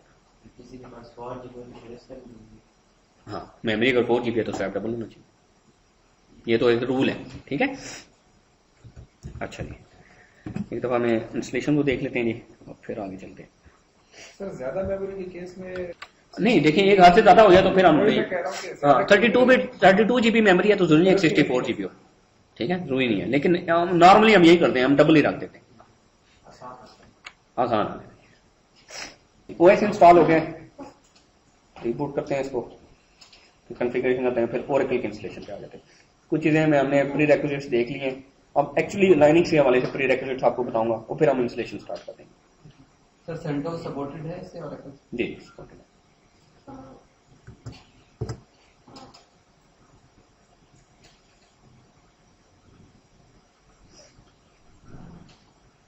लेकिन एक्चुअली वो स्टेबिलिटी के साथ है ना, ज्यादा जो स्टेबल है ना रिलीज, या तो रेड हैट ही है या फिर ओरेकल की अपनी है OEL, ओरेकल एंटरप्राइज लाइनिक्स, ये दो ही यूज होती है प्रोडक्शन में।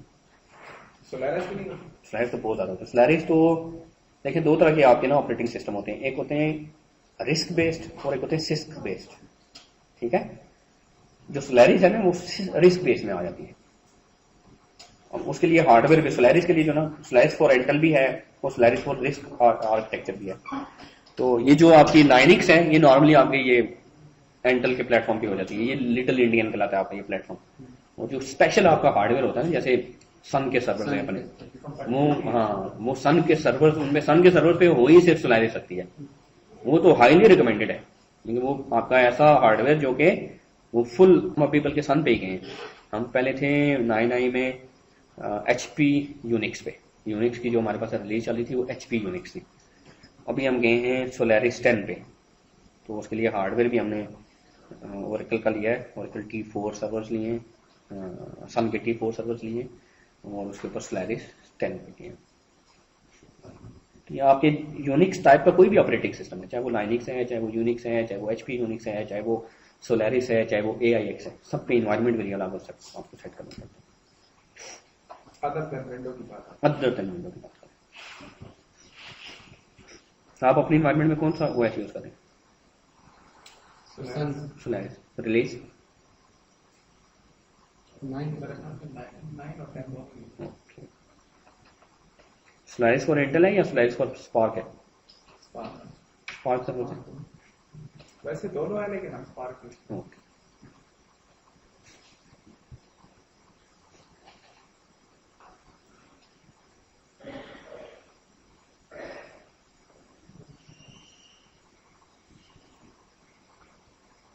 सेफ्टी पर मशीन कितने की आ रही है? यार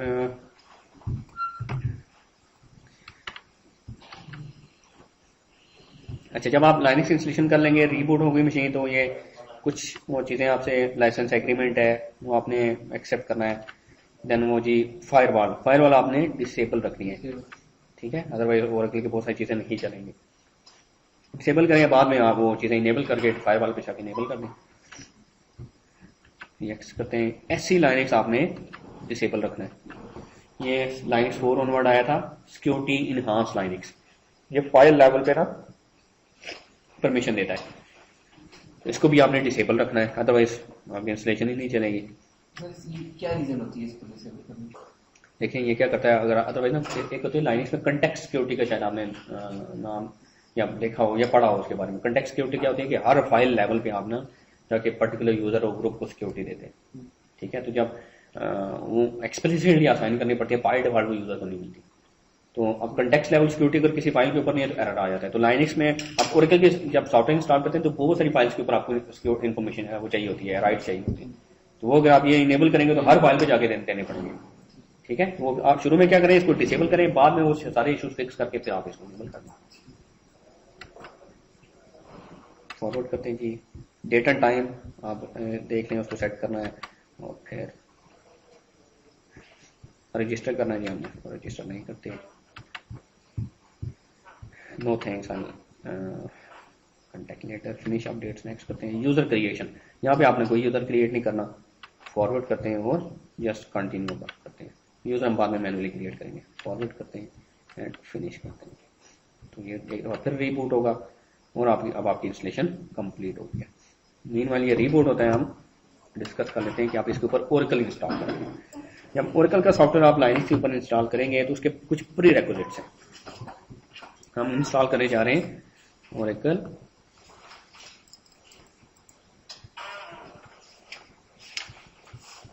Oracle 11G release to 32-bit for Linux, ठीक है, x86। आपका जो लाइनक्स है वो लाइनक्स x86 है, ठीक है जी। ये हम इंस्टॉल करने जा रहे हैं।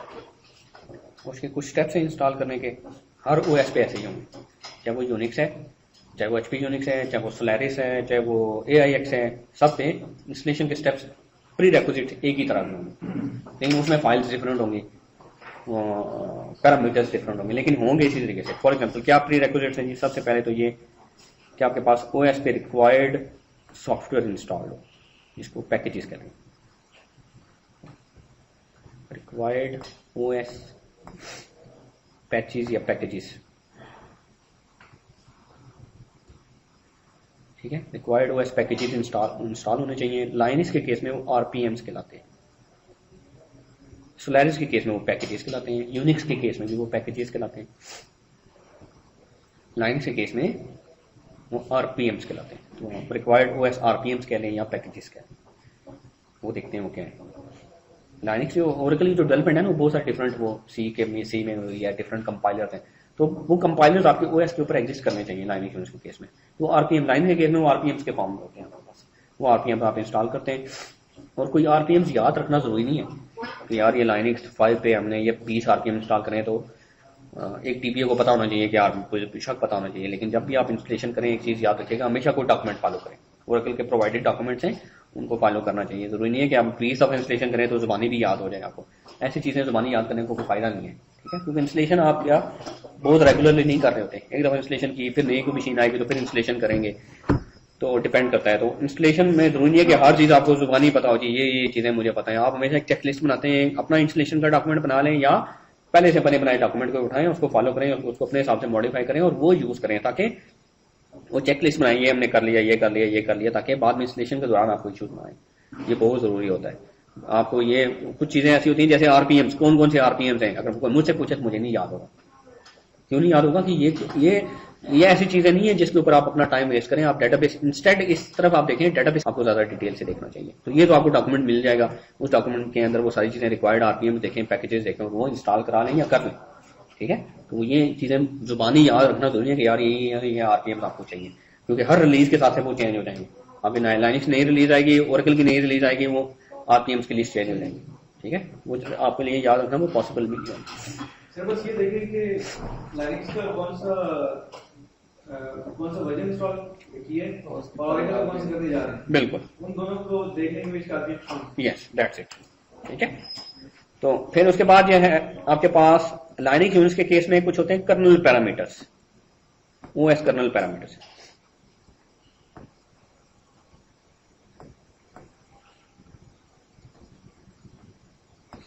कर्नल पैरामीटर्स क्या होते हैं? कर्नल क्या होता है वैसे?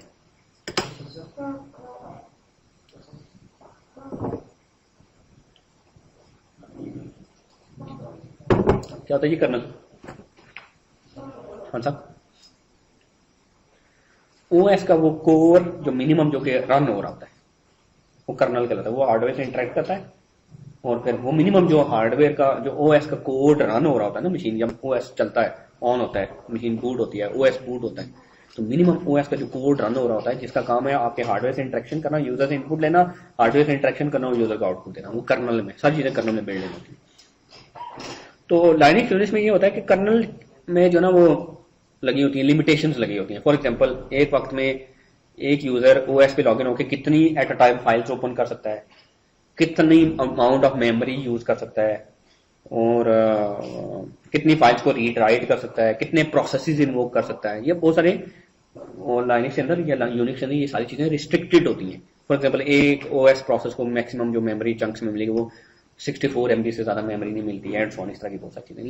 लेकिन ओरेकल के लिए मेमोरी की रिक्वायरमेंट बहुत ज्यादा आई है। एक वक्त में बहुत ज्यादा फाइल्स हमने रीड राइट मोड में ओपन करनी होती हैं, बहुत सारे बैकएंड पे प्रोसेसेस चलनी होती हैं, जैसे आपके वो डेटाबेस के प्रोसेसेस, आपके क्या नाम है सर्वर प्रोसेसेस, वो बहुत सारे चलने होते हैं और वो एक जिस यूजर से आपने इंस्टॉलेशन चलनी होती है उसी यूजर से चलने होते हैं।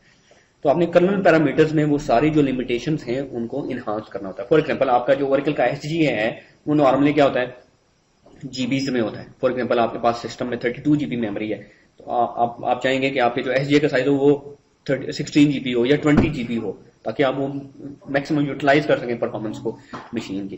तो अगर आप कर्नल पैरामीटर सेट नहीं करेंगे ना, तो वो आपको इतनी ज्यादा मेमोरी एलोकेट नहीं करने देगा, सिस्टम एरर दे देगा, आपको डेटा पे स्टार्ट ही नहीं होगी। आपको कर्नल पैरामीटर सारे सेट करने पड़ते हैं। लाइनक्स के हिसाब से डिफरेंट कर्नल पैरामीटर है, डिफरेंट फाइल होगी, यूनिक्स के हिसाब से डिफरेंट होंगे, स्लैश के हिसाब से डिफरेंट होंगे, लेकिन होंगे कर्नल पैरामीटर जो कि आपने सेट करने होंगे। नॉर्मली लाइनक्स, यूनिक्स, विंडोज के अलावा जितने भी ऑपरेटिंग सिस्टम में कर्नल पैरामीटर्स के नाम एक ही है, जैसे SHM मैक्स है, SHM मिन है, SHM MALL है, एंड सो ऑन। इस तरह के बहुत सारे पैरामीटर्स हैं जो कि मैंने तकरीबन सारे OS में मैंने देखा वो इसी नाम से, लेकिन फाइल्स डिफरेंट हैं जहां पे वो जाके सेट होते हैं, या डिफरेंट तरीकों से वो जाके आप सेट करते हैं। कर्नल पैरामीटर्स हो गए। फिर आपने करना होता है जी, एक से ज्यादा फाइल्स में चेक करने होते हैं? हाँ, मल्टीपल फाइल्स में सेट करने होते हैं, डिपेंड करता है एक्चुअली ना। लाइन्स के केस में है, लेकिन यूनिक्स के केस में, स्लाइड्स के केस में एक फाइल में नॉर्मली सेट होते हैं। अगर ऑरेकल अपना खुद से लिनक्स दे रहे हैं, हाँ, तो इसको आप ऑरेकल OEL, हाँ जी, लिनक्स कह रहे हैं, जी जी। तो वो पैरामीटर सेट करके नहीं देगा ऑरेकल चलाने के लिए? एक्चुअली होता ही है कि आप जरूरी तो नहीं है आप वो जो ओरेकल की इंटरप्राइज लाइनक्स है वो ओरेकल के लिए ही लें आप। वो हो सकता है आप उस पर DB2 इंस्टॉल करें या उस पर कोई और डेटाबेस MySQL करें, ठीक है। तो प्री रेक्विजिट पे सेटिंग करके नहीं देता वो, ठीक है। तो वो आपको करनी पड़ती है, या साइड से करवानी पड़ती है आपको। डिपेंड करता है एक्चुअली, टोटली डिपेंड्स। नॉर्मली तो हमें करनी पड़ती है। अच्छा, कर्नल पैरामीटर्स हो गए। Then groups and users creation.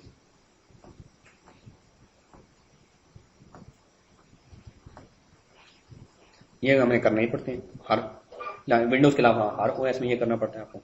Then permissions,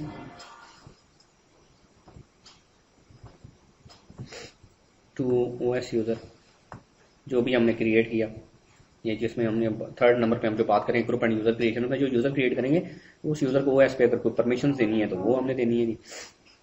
then environment variable settings, ये ऑप्शनल है वैसे, लेकिन सेट करने तो बेहतर है।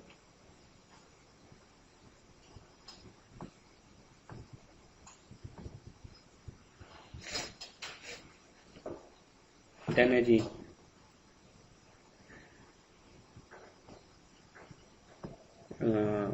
ग्राफिकल रिक्वायरमेंट होना जरूरी है, एक्स सर्वर जिसको कहते हैं, एक्स सर्वर कॉन्फ़िगरेशन। वो बाय डिफॉल्ट होती है वैसे, लेकिन नहीं है तो वो करनी पड़ेगी। एक्स सर्वर का मतलब है आपका OS पे ग्राफिकल इंटरफेस होना चाहिए, उसका कमांड लाइन पे ओरेकल इंस्टॉल नहीं हो सकती, ग्राफिकल इंटरफेस होना चाहिए। और फिर आपने एक्चुअली जाके जो यूजर आपने क्रिएट किया, ये सारे काम आपके जितने भी हैं, ये 5 के अलावा, अदर देन 5th स्टेप, आप सारे काम जो करेंगे वो रूट यूजर से कर रहे हो। वो जो 5th है वो आपने जो यूजर क्रिएट किया ओरेकल के इंस्टॉलेशन के लिए, जैसे वो है जी आपने ओरेकल के नाम से यूजर क्रिएट किया या किसी भी नाम से क्रिएट किया, उस यूजर से वो कर रहे होंगे। बाकी सारे काम 5वें के अलावा 6वां 7वां जो भी है वो आप सारे रूट यूजर से करेंगे। 7वां जो है वो भी आप ओरेकल यूजर से करेंगे, वो है जी एक्चुअल इंस्टॉलेशन, ओरेकल की इंस्टॉलेशन।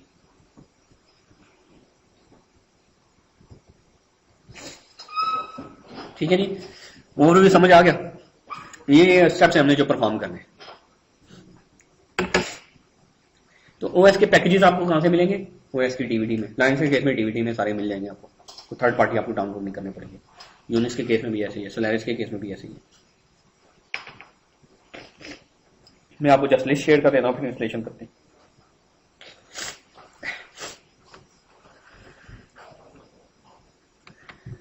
अब ये स्टेप बाय स्टेप ये सारे काम हम करेंगे जी। जो मर्जी काम पहले कर लें, जो मर्जी बाद में कर लें, लेकिन ये कुछ स्टेप्स हैं जो हमने करने हैं इंस्टॉलेशन से पहले, ठीक है। तो रूट यूजर से हम लॉगिन हो जाते हैं जी, और कल हमने पासवर्ड रखा था उसका।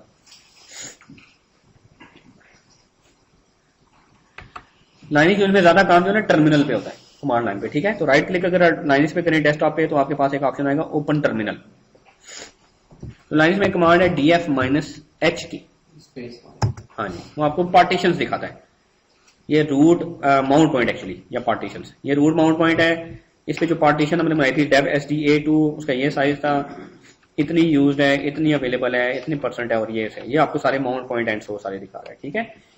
एक कमांड है pwd की, प्रेजेंट वर्किंग डायरेक्टरी, करंटली कहाँ पे हैं आप, जो भी कमांड देंगे कोई तो वो इस लोकेशन को पे इम्पैक्ट करेगी।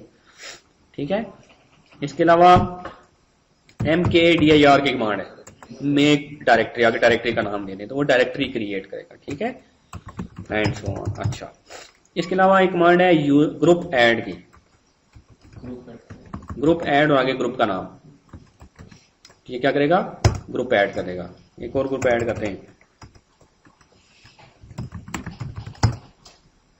2 ग्रुप, आप बेशक एक ही ग्रुप, ओरेकल कहता है मल्टीपल ग्रुप्स क्रिएट करें, आप बेशक एक ही क्रिएट करें। नॉर्मली हम क्या करते हैं, डीबीए के नाम से क्रिएट करते हैं, या कई लोग करते हैं डीबीए और हो इंस्टॉल के नाम से, तो आगे this is up to you.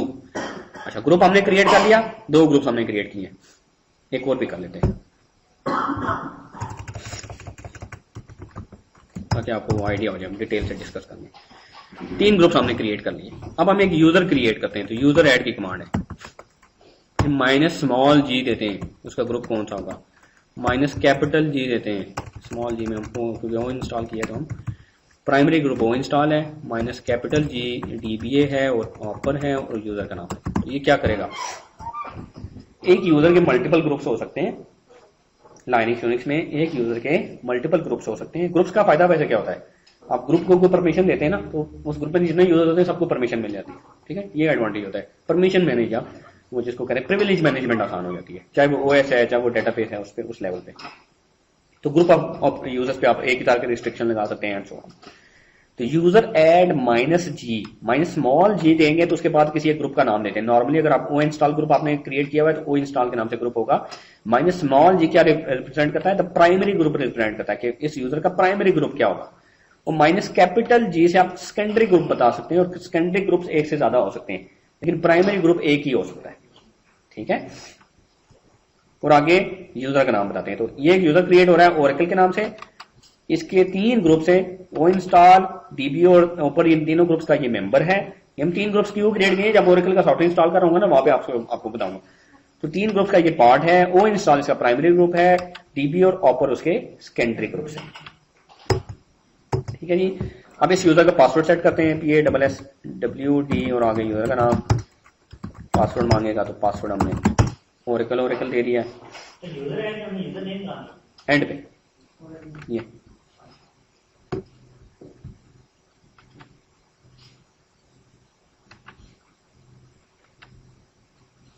ठीक है जी, यूजर तो हमने ऐड कर लिया। अच्छा, लाइनक्स में और यूनिक्स में क्या होता है जी कि आपका रूट माउंट पॉइंट है या रूट पार्टीशन है, जिसमें आपकी एक्चुअली सारी इंस्टॉलेशन हुई है। रूट के अंदर बहुत सारी डायरेक्टरीज होती हैं, जैसे एक डायरेक्टरी सबसे इंपॉर्टेंट है जी ETC के नाम से, /etc। इसमें OS की बहुत सारी ना कॉन्फ़िगरेशन फाइल्स पड़ी होती हैं, जिसमें आपकी कर्नल की कॉन्फ़िगरेशन फाइल्स भी हैं और बहुत सारी।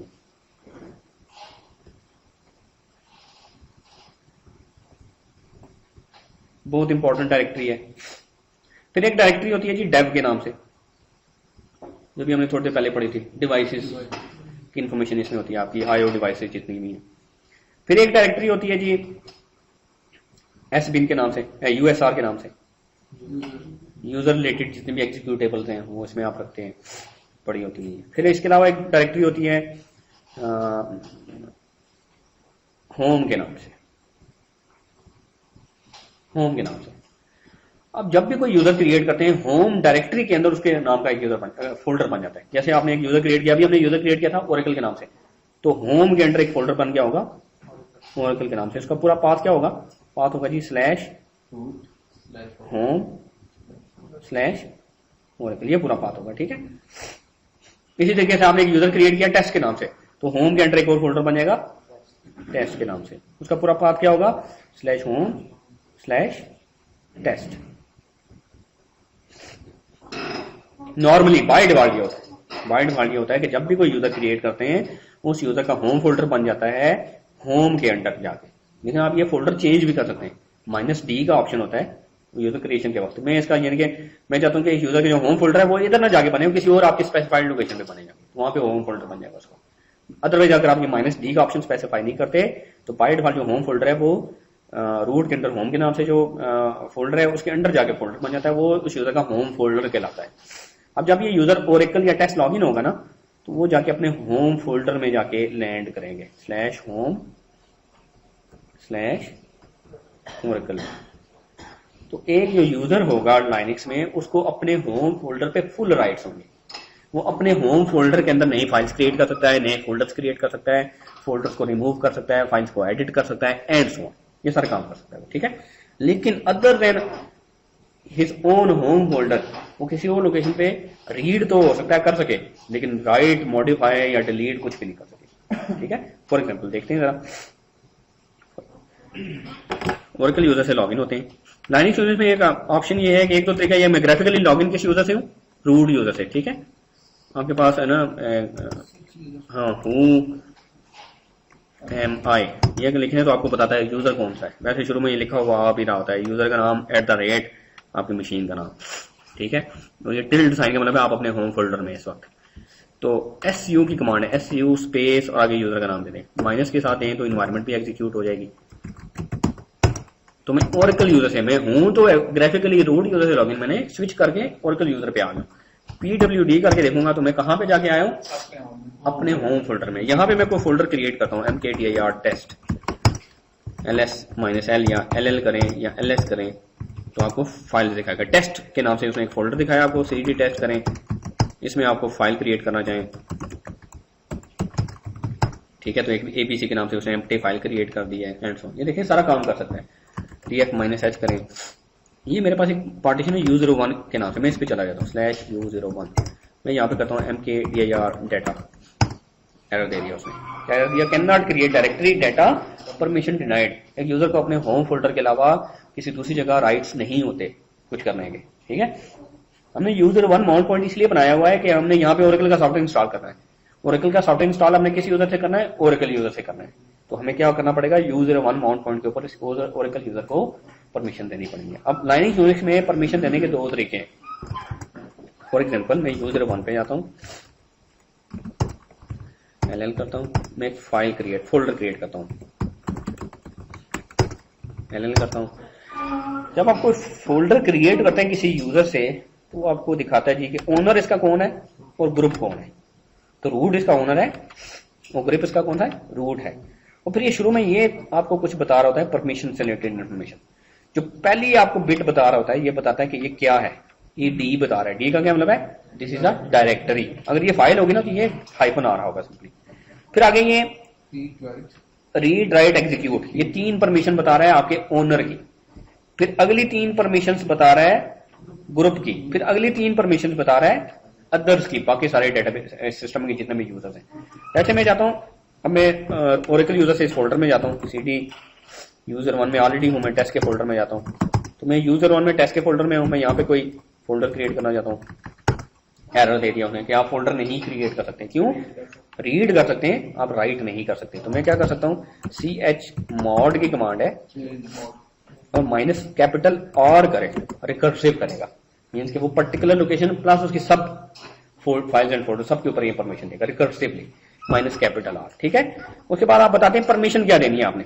फॉर एग्जांपल आपने देनी है जी 744, ये 744 क्यों दी है, या 711 देते हैं, 711 और आगे फोल्डर का नाम देते हैं या पार्टीशन का नाम देते हैं या फाइल का नाम देते हैं, ll करते हैं। अच्छा, अब जो परमिशन आप देते हैं,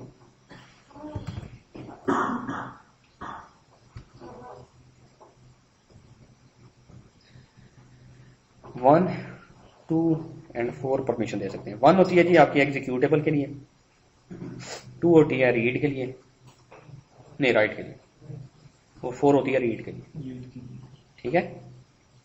1 2 4। अगर आपने किसी को परमिशन देनी है रीड की तो आपको क्या देना पड़ेगा, 4। अगर किसी को देनी है राइट की, 2। अगर किसी को देनी है एग्जीक्यूट की, 1। अगर आपने किसी को देनी है रीड एंड राइट की तो 4 + 2 6 हो जाएगा। अगर आपने किसी को देनी है रीड एंड एग्जीक्यूट की तो 4 + 1 5 हो जाएगा। अगर आपने देनी है रीड राइट एग्जीक्यूट की 4 + 2 + 1 करेंगे आप, कितना हो जाएगा, 7। तो हमें यहाँ पे हमने लेट से परमिशन देनी है इस डायरेक्टरी के ऊपर। मैं चाहता हूँ सबको फुल परमिशन हो, मैं करूंगा जी चेंज मोड 7। जो पहला 7 है वो ओनर को रिप्रेजेंट करेगी, ओनर को उस लोकेशन पे फुल परमिशन दोगे। दूसरा 7 है उसके ग्रुप मेंबर्स को, तीसरा 7 है बाकी सारे यूजर्स को। तो आपने जो परमिशन लाइनक्स में देनी होती है, एक तो ओनर को प्लस उसके ग्रुप वालों को प्लस उसके अलावा उस ग्रुप के अलावा जितने यूजर्स हैं, दैट्स ये ग्रुप के मेंबर्स हैं, तो इनको प्लस आप बाकी सारे जो हैं वो उस ग्रुप का पार्ट नहीं है, लेकिन लाइनक्स के अंदर वो यूजर्स हैं वो अदर देन दैट ग्रुप है, वो किसी और ग्रुप का पार्ट है। रूट दे सकता है या ओनर दे सकता है, एक फाइल का ओनर है वो दे सकता है, या रूट किसी के पे भी दे सकता है, ठीक है, किसी भी यूजर के हाँ सब पे दे सकता है, सबको सब कुछ कर सकते हैं, ठीक है। ch mod -r777 आप देखिएगा, अगर ll करूंगा मैं तो आप देखें इस फोल्डर के ऊपर रीड राइट एग्जीक्यूट की परमिशन है ओनर को, रीड राइट एग्जीक्यूट की परमिशन है ग्रुप्स को, रीड राइट एग्जीक्यूट की परमिशन है अदर्स को। जो ओरेकल यूजर है वो अदर्स में आता है इसमें। अब ओरेकल यूजर से हम लॉगिन हुए और मैं यहाँ पे डायरेक्टरी क्रिएट करता हूँ, अब उसे डायरेक्टरी क्रिएट करने दी है, ठीक है। ओनर अब इस डायरेक्टरी का कौन सा है, ओरेकल है, उसका ग्रुप कौन सा है, ओन सा, जो प्राइमरी ग्रुप होता है नॉर्मली वही ओनर होता है, ठीक है जी। अच्छा, एक तो तरीका ये परमिशन देने का। दूसरा तरीका ये है कि आप ये करें कि इंस्टेंट के ch mod के थ्रू परमिशंस दें, अब ch on कर लें, ch on के थ्रू ओनरशिप चेंज कर देते हैं, ch on -R और आगे आप बताते हैं किस यूजर को ओनर बनाना है, आपने ओरेकल को ओनर बनाना है, उसका ग्रुप कौन सा है, कॉलन देके उसका ग्रुप बताते हैं प्राइमरी ग्रुप, और किस चीज पे आपने परमिशन देनी है, फाइल फोल्डर जो भी है, हमने पार्टीशन पे देनी है। तो हम मैं चाहता हूं कि यूजर 1 जो पार्टीशन है उस पे ओनरशिप हो जाए ओरेकल कॉलन ओ इंस्टॉल की, और -R इसलिए दिया है कि इसके अंदर जितने भी सब फोल्डर्स बने और फाइल्स बने उसके ऊपर भी ओनरशिप किसकी हो, ओरेकल यूजर की, ठीक है। एंटर कर दीजिए। तो अब अगर मैं cd/user1 करता हूं, ll करता हूं, तो अब ये जितने भी देखें सबकी ओनरशिप क्या है, ओरेकल एंड ओ इंस्टॉल के पास। अब ये पूरी डायरेक्टरी, ये यूजर 1 जो पूरा फोल्डर है या पार्टीशन है, ये ओरेकल यूजर के पास चली गई, ओनरशिप इसकी। रूट यूजर कुछ भी कर सकता है, किसी वक्त भी ओनरशिप वापस ले सकता है, इस लोकेशन पे जाके कोई फोल्डर क्रिएट कर सकता है, कोई फोल्डर रिमूव कर सकता है। रूट यूजर से परमिशन नहीं की, लेकिन उसने ओनर बना दिया ओरेकल यूजर को, ताकि वो सब कुछ कर सके इस लोकेशन पे, उस लोकेशन पे एडमिनिस्ट्रेटिव राइट्स दे दिए। क्लियर है जी कि नहीं? ओके जी, यूजर क्रिएशन होगी, ग्रुप क्रिएशन होगी, परमिशन भी सेट होगी उसकी, ठीक है। ये थोड़ा ओनरशिप हमने चेंज कर दी, ओरेकल का ओनर बना दिया, हाँ। रूट्स को इसके अंदर चेंजेस कर सकते root is the more powerful user, root के पास वो सब कुछ है, ठीक है, वो वापस भी ले सकता है, कुछ भी कर सकता है, ठीक है। रूट से नहीं गई कोई चीज, लेकिन रूट ने क्या किया, इंस्टेंट के वो पर्टिकुलर लोकेशन या फोल्डर या फाइल के ऊपर परमिशन देता है, उसने एक पूरे ड्राइव का ओनर उसका बना दिया। जब एक चीज का आप ओनर हो सकते हैं, ओनर हो जाते हैं, तो वो आपकी है, वो आप उस पर कुछ भी कर सकते हैं। हाँ बस चाबी दे दी, जो मर्जी करो। अगर आपने रिकर्सिव नहीं किया इसको तो रिकर्सिव का मतलब यह है कि ये पार्टीशन या ये फोल्डर प्लस इसके सब फाइल एंड फोल्डर जो अभी क्रिएट हुए हुए या फ्यूचर में जाके क्रिएट होंगे, सब फाइल के सब फोल्डर, सारे फाइल्स भी एंड फोल्डर्स भी, अगर मैं -R नहीं इसको तो सिर्फ इस पर्टिकुलर पे होगा, इसके सब इसकी फाइल्स नहीं हो। तो इसके अंदर क्या पड़ा, इसके अंदर तो फाइल भी पड़ी होगी नहीं, लेकिन आप जो है ना, जब आप -R से नहीं देंगे ना, तो सिर्फ इस पर्टिकुलर फोल्डर के ऊपर जाकर परमिशन मिलेगी, इसके सब फाइल एंड फोल्डर्स के ऊपर नहीं मिलेगी, रिकर्सिवली नहीं देंगे, ठीक है। रीड कर सकेगा, लेकिन वो ना उनको मॉडिफाई कर सकेगा, ना उनको डिलीट कर सकेगा, ये तो काम नहीं कर सकेगा। रीड के परमिशन सब पे मिल जाएगी उसको, बाकी नहीं मिलेगी। लेकिन अगर फुल परमिशन देना चाहते हैं तो -R के साथ फिर हम जी कैसे दें, ये पूरी कमांड ये बनती है, ch on स्पेस -R, आगे यूजर का नाम, कॉलम देके उसके ग्रुप का नाम, स्पेस आगे फोल्डर का नाम या फाइल का नाम या पार्टी, ये this is the minimum command जो आपने देखी होती। अच्छा जी, अब जरा करते हैं जी आरपीएम इंस्टॉल लाइनक्स पे। आरपीएम हमारे पास लाइनक्स से सीडी में है, तो लाइनक्स से सीडी में माउंट कर लेता हूँ। यहाँ पे नॉर्मली जो ना सीडी आपको यहाँ पे नजर आएगी मीडिया के अंदर, यहाँ पे मुझे नहीं नजर आ रही कहीं, वो क्योंकि ये डिसेबल हुई है। ये अगर आप यहाँ पे देखें तो ये सीडी यहाँ पे डिसेबल, इसमें VMware में डिसेबल नजर आ रहा है। मैं इस पर राइट क्लिक करता हूँ, सेटिंग्स पे जाता हूँ,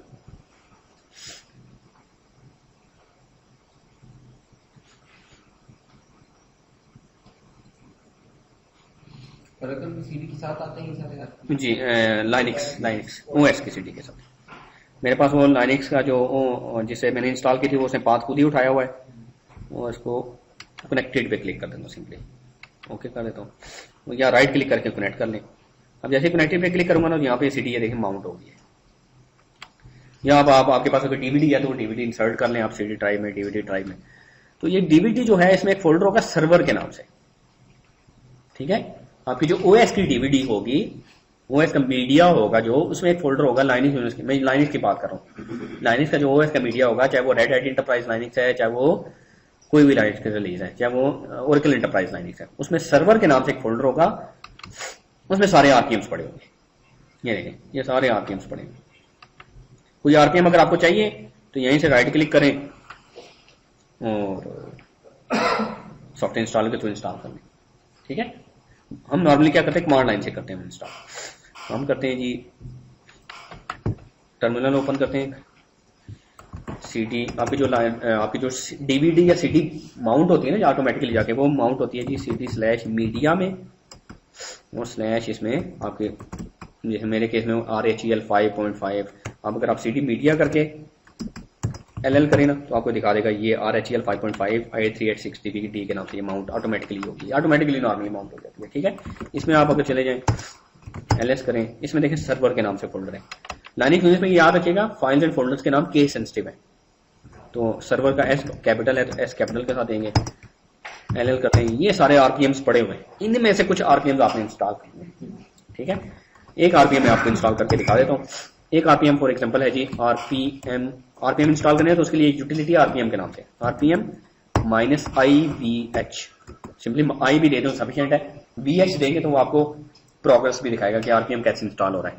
RPM -IVH और आगे आरपीएम का नाम। एक आरपीएम में इंस्टॉल कर रहा हूं, RPM -IVH और आगे आरपीएम का नाम। मेरे पास ये एक आरपीएम है, FTP का आरपीएम है, वो मैं इंस्टॉल कर रहा हूं, और सिंपली लिख के एंटर करते हैं तो ये एक आरपीएम इंस्टॉल हो गया इस मशीन के ऊपर, इस ओएस के ऊपर। जब आप कोई आरपीएम इंस्टॉल करते हैं तो एक चीज याद रखिएगा कि बहुत सारे ऐसे आरपीएम होंगे जिनके कुछ प्री रेक्विजिट आरपीएम होंगे, डिपेंडेंसीज होंगे, जिनको कहते हैं डिपेंडेंसीज, ठीक है। आप एक आरपीएम इंस्टॉल करेंगे तो अगर उसका कोई प्री रेक्विजिट आरपीएम्स भी हैं तो वो पहले चेक करेगा, अगर होंगे तो फिर इंस्टॉल करने देगा, अदरवाइज एरर देगा। ये FTP का जो हमने VSFTP-D का जो मैंने आरपीएम इंस्टॉल किया है, इसका कोई प्री रेक्विजिट ऐसा नहीं था, या जो था वो इंस्टॉल थे ऑलरेडी, तो इसलिए उसने कोई एरर नहीं दिया, उन्हें इंस्टॉल कर दिया। अच्छा, ये आरपीएम मैंने क्यों इंस्टॉल किया है, VSFTP-D का आरपीएम को इंस्टॉल किया है। ये क्या करता है, आपको फाइल्स आप ट्रांसफर कर सकते हैं इसके थ्रू, ठीक है। अपनी ओवर द नेटवर्क फाइल, इस मशीन से over the network file get कर सकते हैं, या इस मशीन के ऊपर फाइल्स पुट कर सकते हैं। तो ये FTP सर्वर बन गया। ये तो यह FTP की सर्वर की सर्विस स्टार्ट कर लेते हैं। सर्विस VSFTP-D स्टार्ट में, ये अपने लिए कर रहा हूं, ये आपके केस में जरूरी नहीं है, ठीक है, क्योंकि मेरे पास लाइनिक्स में कुछ, विंडोज के OS में कुछ फाइलें पड़ी हैं जो मैंने लाइनिक्स के इस मशीन के ऊपर शिफ्ट करनी है। इफ कन्फिग करते हैं, इफ कन्फिग की कमांड है जो आपको बताती है कि इस मशीन का IP क्या है। मेरे केस में इस मशीन का IP है 192.168। कमांड क्या थी सर, सर्विस VSFTP-D स्टार्ट, क्योंकि मैंने VSFTP-D का आरपीएम इंस्टॉल किया तो उसकी सर्विस VSFTP-D के नाम से होगी। तो अगर आपने कोई और इंस्टॉल किया तो उसकी सर्विस डिफरेंट नाम से भी हो सकती है। सर्विस और आगे सर्विस का नाम स्पेस स्टार्ट। तो मेरे केस में जो हमने आरपीएम इंस्टॉल किया उसके लिए VSFTP-D का डेमो उसने क्रिएट किया। अच्छा, मेरे जो इस मशीन का वर्चुअल मशीन का IP है वो 192.168.47.128 है। इफ कन्फिग की कमांड है जो आपको बताती है कि आपका IP क्या मिला हुआ है इसको। तो मैं पिंग करके देखता हूँ जरा इसको।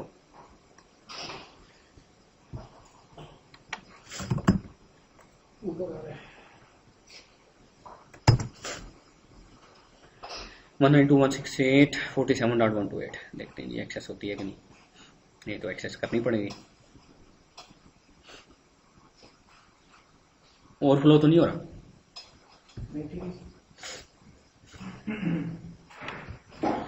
पिंग करते हैं जी 192.168.47.128। ठीक है जी, पिंग हो रही है, ठीक है, दैट्स गुड। अब मेरे पास कुछ फाइल्स मेरे पास है, मैं आपको दिखा देता हूँ फाइल्स, और फिर इधर शिफ्ट करते हैं फाइल्स। ये एक मेरे पास फोल्डर है 11G के नाम से। D में मैंने कुछ चीज़ें पहले से प्रिपेयर करके रखी हैं, जैसे ये ओरेकल का सॉफ्टवेयर मेरे पास पड़ा हुआ है। ये आरपीएम्स की डिटेल्स हैं कि कौन कौन से आरपीएम्स आपको चाहिए, और उनको इंस्टॉल करने के ना मैंने सिंपली वो कमांड्स बना के रखी हुई है। सिंपली वो रन करूँगा। ये देखें, ये पूरी मैंने RPM -UIVH ये पूरी मैं आपको डिस्क्राइब करता हूँ। अभी जब उस मशीन पे शिफ्ट करते हैं और डिस्क्राइब करता हूँ। मैं इस फोल्डर में आ जाता हूँ, CD PT 11 ओरेकल 11 जी, DAR कर लेते हैं, FTP करते हैं जी, FTP ओरेकल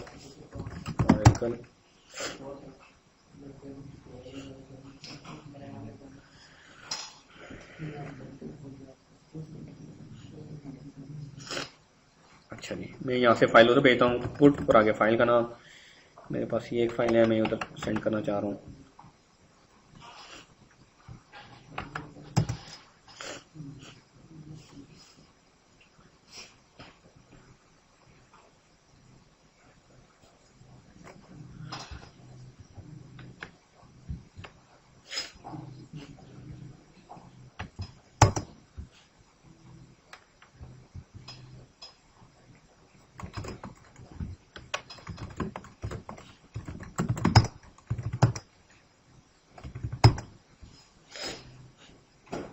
एक तो तरीका ये है कि आप FTP कर लें, ठीक है, ये फाइल्स को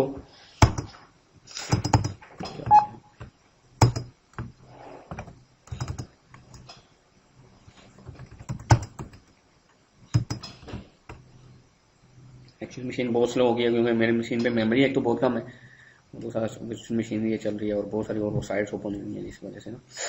दूसरा हम एक और काम कर लेते हैं, ये RPM बाद में इंस्टॉल कर लेंगे।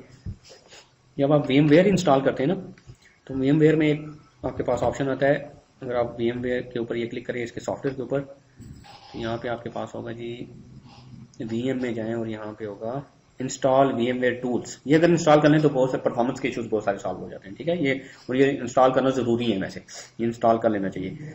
इंस्टॉल करके लें VMware टूल्स, ये क्या करेगा, आपकी ये DVD अनमाउंट हो जाएगी जो लाइनिक्स वाली थी, और यहाँ पे वो एक वर्चुअल DVD माउंट करके यहाँ पे आपको VMware का सॉफ्टवेयर दे देगा, टूल्स का सॉफ्टवेयर दे देगा, वो आप इस मशीन पे इंस्टॉल करेंगे तो थोड़ी सी स्मूथ हो जाएगी, परफॉर्मेंस थोड़ी सी ठीक हो जाएगी, और फिर आप विंडोज का कोई फोल्डर एक्सेस कर सकेंगे डायरेक्टली उस वर्चुअल मशीन के अंदर आसानी से।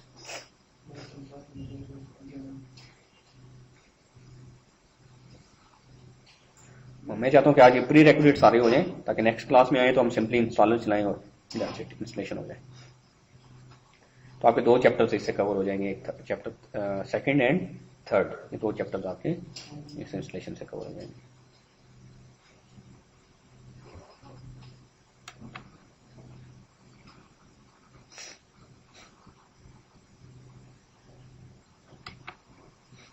अच्छा, वो अपडेट वो कनेक्ट हो रहा था इंटरनेट पे, मैंने डिसमाउंट कर दिया, अब वो जो है वो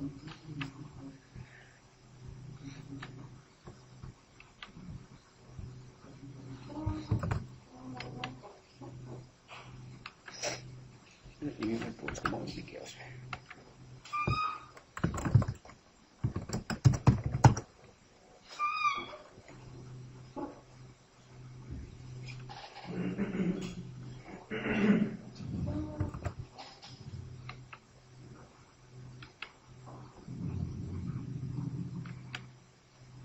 सही है, VM आपने पहले इंस्टॉल किया था? हाँ जी, मेरी मशीन पे मैंने पहले से इंस्टॉल किया हुआ।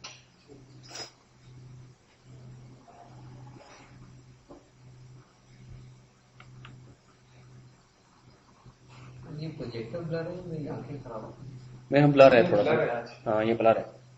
मैंने कोशिश की है।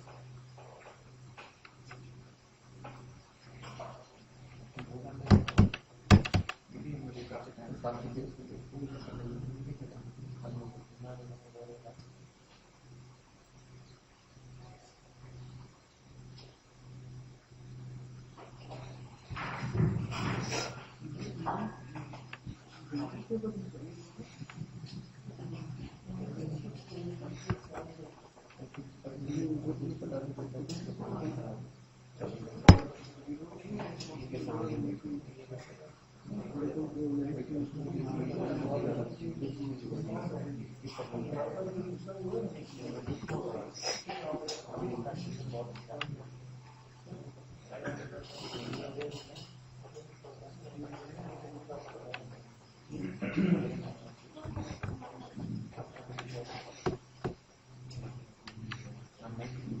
सही है, VM को एक डॉक्यूमेंट मशीन चाहिए होती साथ में? क्या मतलब, कैसे?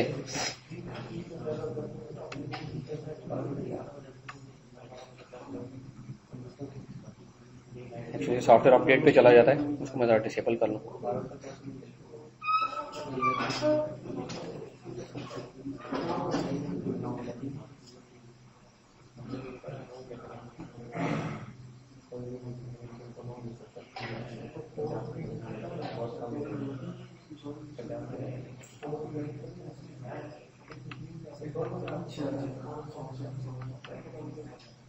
कोई क्वेश्चन है तो पूछने, फील फ्री। सर तो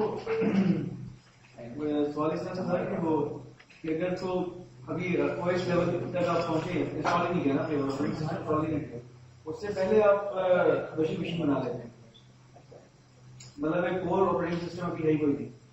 देखिए वर्चुअल मशीन क्या होती है, आपका एक वर्चुअल हार्डवेयर है।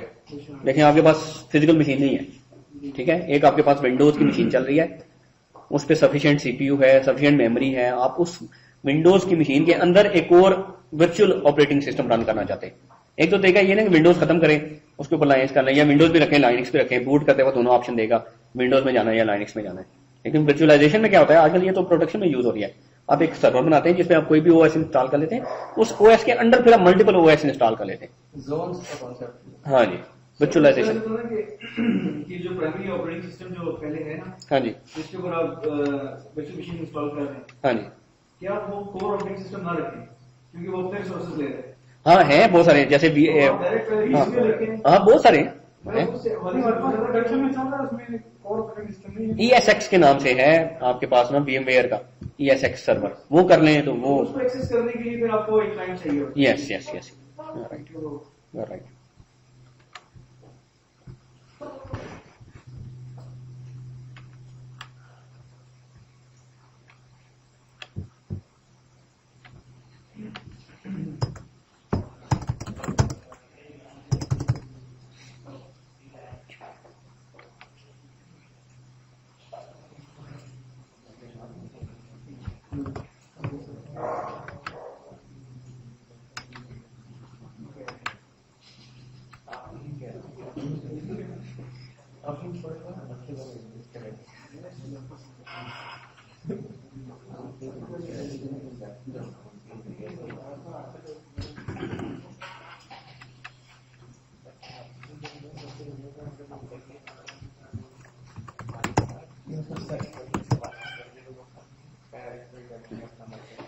अच्छा जी, जैसे आप ये करेंगे ना तो VMware टूल्स के नाम से आपके पास ये आपके पास फाइल आ जाएगी। मैं इस फाइल को cd/media VMware टूल्स, ये फाइल है, इसको कॉपी कर लेता हूँ U01 में।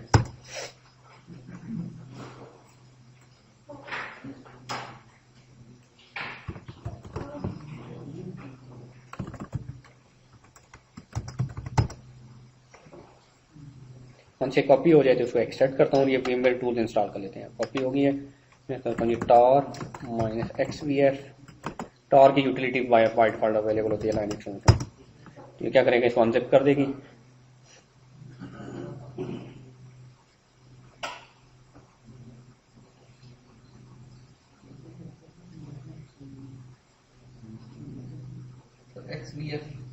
एक्स का मतलब होता है एक्सट्रैक्ट, वी का मतलब होता है वर्बस, ये आपको आउटपुट दिखाई दी, ठीक है, फाइल बाय फाइल।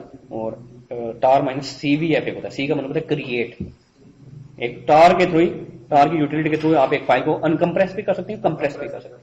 कंप्रेस के लिए -c का ऑप्शन यूज होता है, अनकम्प्रेस के लिए x का ऑप्शन यूज होता है। अच्छा जी, ये उसने VMware टूल्स डिस्ट्रीब्यूशन के नाम से एक फोल्डर बना दिया है, इस पे जाते हैं, इस पे देखें, इसमें आपको दिया जी VMware-install.pl के नाम से, इसको हम रन करेंगे।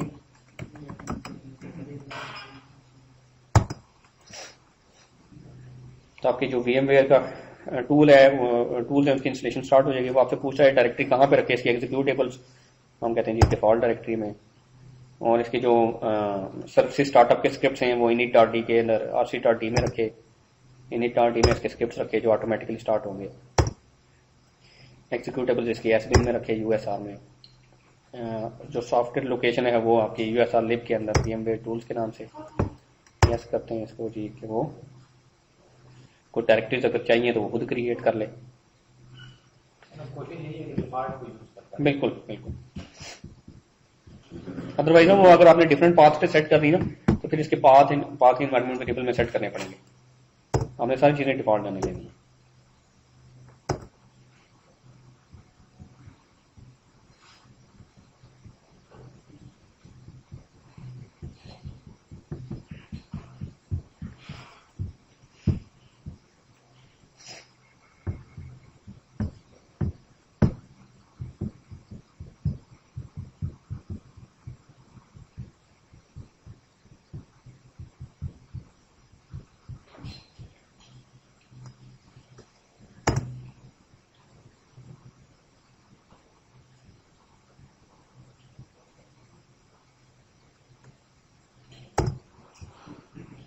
इसको देख लीजिएगा ये क्या क्या पूछ रहा है, OS से रिलेटेड चीजें।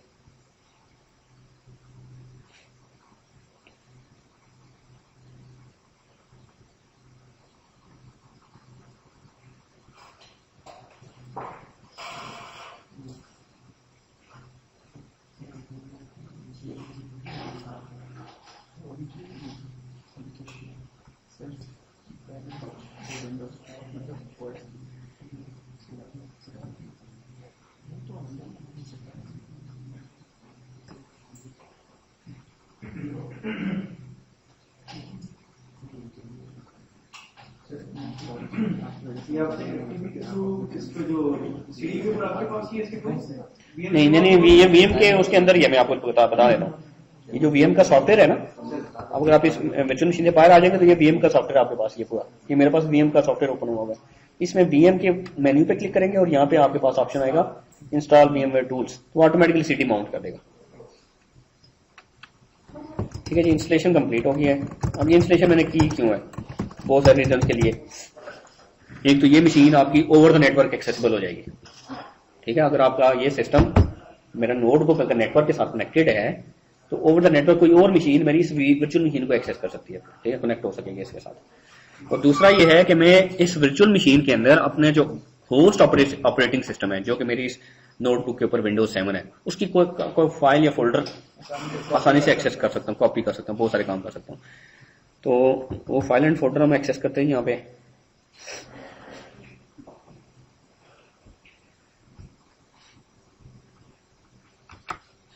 सेटिंग्स पे जाते हैं, राइट क्लिक करके किसी पे भी, यहाँ पे आपके पास राइट क्लिक करके यहाँ पे नीचे आपके पास ये देखें बहुत सारे ऑप्शन आ रहे हैं। इनमें से किसी एक पे राइट क्लिक करके सेटिंग्स पे जाएं और ऑप्शंस में चले जाएं और यहाँ पे शेयर्ड फोल्डर्स का होगा, यहाँ पे इसको इनेबल कर दें, ऑलवेज इनेबल करें या इनेबल कर दें इसको फॉर नाउ, और ऐड करें, नेक्स्ट करें।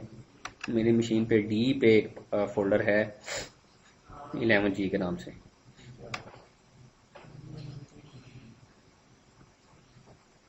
Oracle 11। मैं चाहता हूँ ये फोल्डर उधर एक्सेसिबल हो। नेक्स्ट करते हैं, नेक्स्ट करते हैं और ओके करते हैं।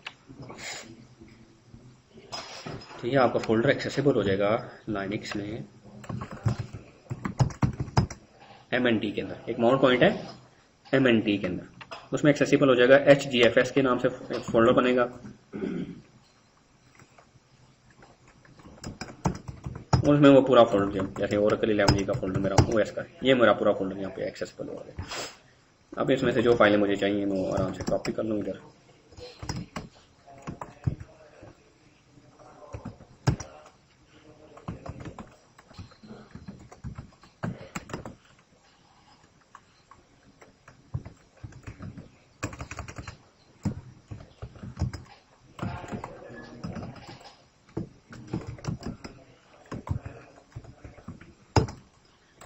कुछ फाइलें मैंने कॉपी कर ली है, ये फाइल्स मैं आपको ओपन करके दिखाता हूँ। RPMs अभी इंस्टॉल कर लेते हैं। मैंने एक फाइल बनाई है RPMs के नाम से, मैं इसको करता हूँ gedit।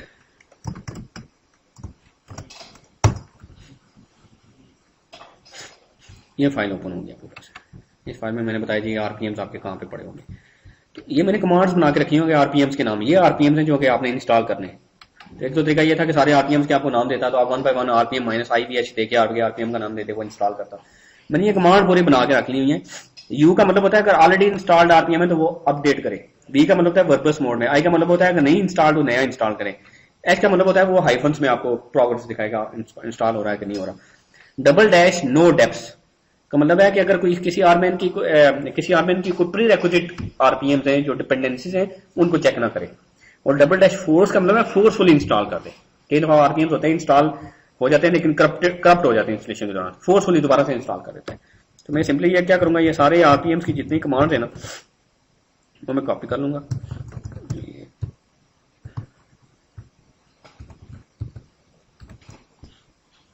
ये सारी कमांड यहाँ से मैं कॉपी कर लेता हूँ। ये आरपीएम हैं जो आपको चाहिए, और आप आरपीएम होंगे कहाँ पे आपके पास, सर्वर के फोल्डर में।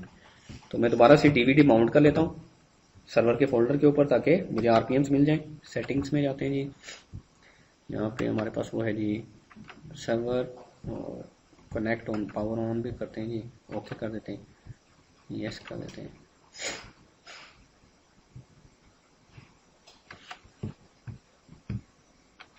इस लोकेशन पे ऑलरेडी वो यूज हो रही है इसलिए मैं माउंट नहीं की, इसको क्लोज कर देते हैं।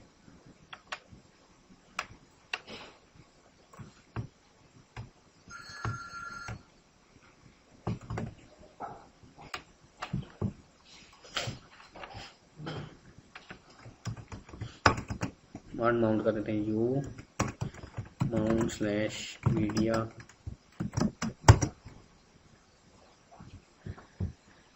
दोबारा से इसको माउंट कर लेते हैं।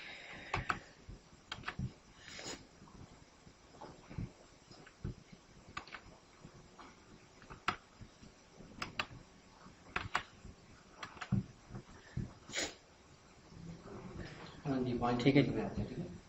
तो ये मेरे पास एक आरपीएम्स जो हैं वो इस डीवीडी में है मेरे पास, मैंने डीवीडी इंसर्ट कर लिया है। अब इस डीवीडी में मैं सर्वर के फोल्डर में चला जाऊंगा, cd/media red hat enterprise Linux 5, और इसमें सर्वर का फोल्डर है। ये मेरे पास इस पोजीशन पे हूँ। यहाँ पे ये देखें सारे आरपीएम्स पड़े हुए हैं इस लोकेशन पे। सिंपली वो जो कमांड्स हैं वो यहाँ पे आप पेस्ट कर देंगे तो क्या होगा, ये कमांड एग्जीक्यूट होंगी, ये वाला आरपीएम इस लोकेशन पे वो सर्च करेगा, मिलेगा तो उसको इंस्टॉल करना शुरू कर देंगे जी इसी लोकेशन पे, क्योंकि मैं उस लोकेशन पे हूँ ना, मैं उस लोकेशन पे जहाँ पे आरपीएम्स पड़े हुए हैं उस लोकेशन पे जाके आप ये कमांड पेस्ट कर दें तो वो आरपीएम -i पेज, या तो आप 1 बाय 1 आरपीएम इंस्टॉल कर लें। एक्चुअली तो ये 1 बाय 1 है, हाँ 1 बाय 1, लेकिन कमांड एक मैंने वो पहले फाइल बना के रख ली है ना। आप उस फाइल को एग्जीक्यूटेबल बना ले, डॉट/ करके रन करेंगे तब भी हो जाएंगे। ठीक है जी, यहीं तक रखते हैं। नेक्स्ट क्लास में इंशाल्लाह यहाँ से ऑनवर्ड चलेंगे और फिर ओरेकल की इंस्टॉलेशन करेंगे। That's it for today.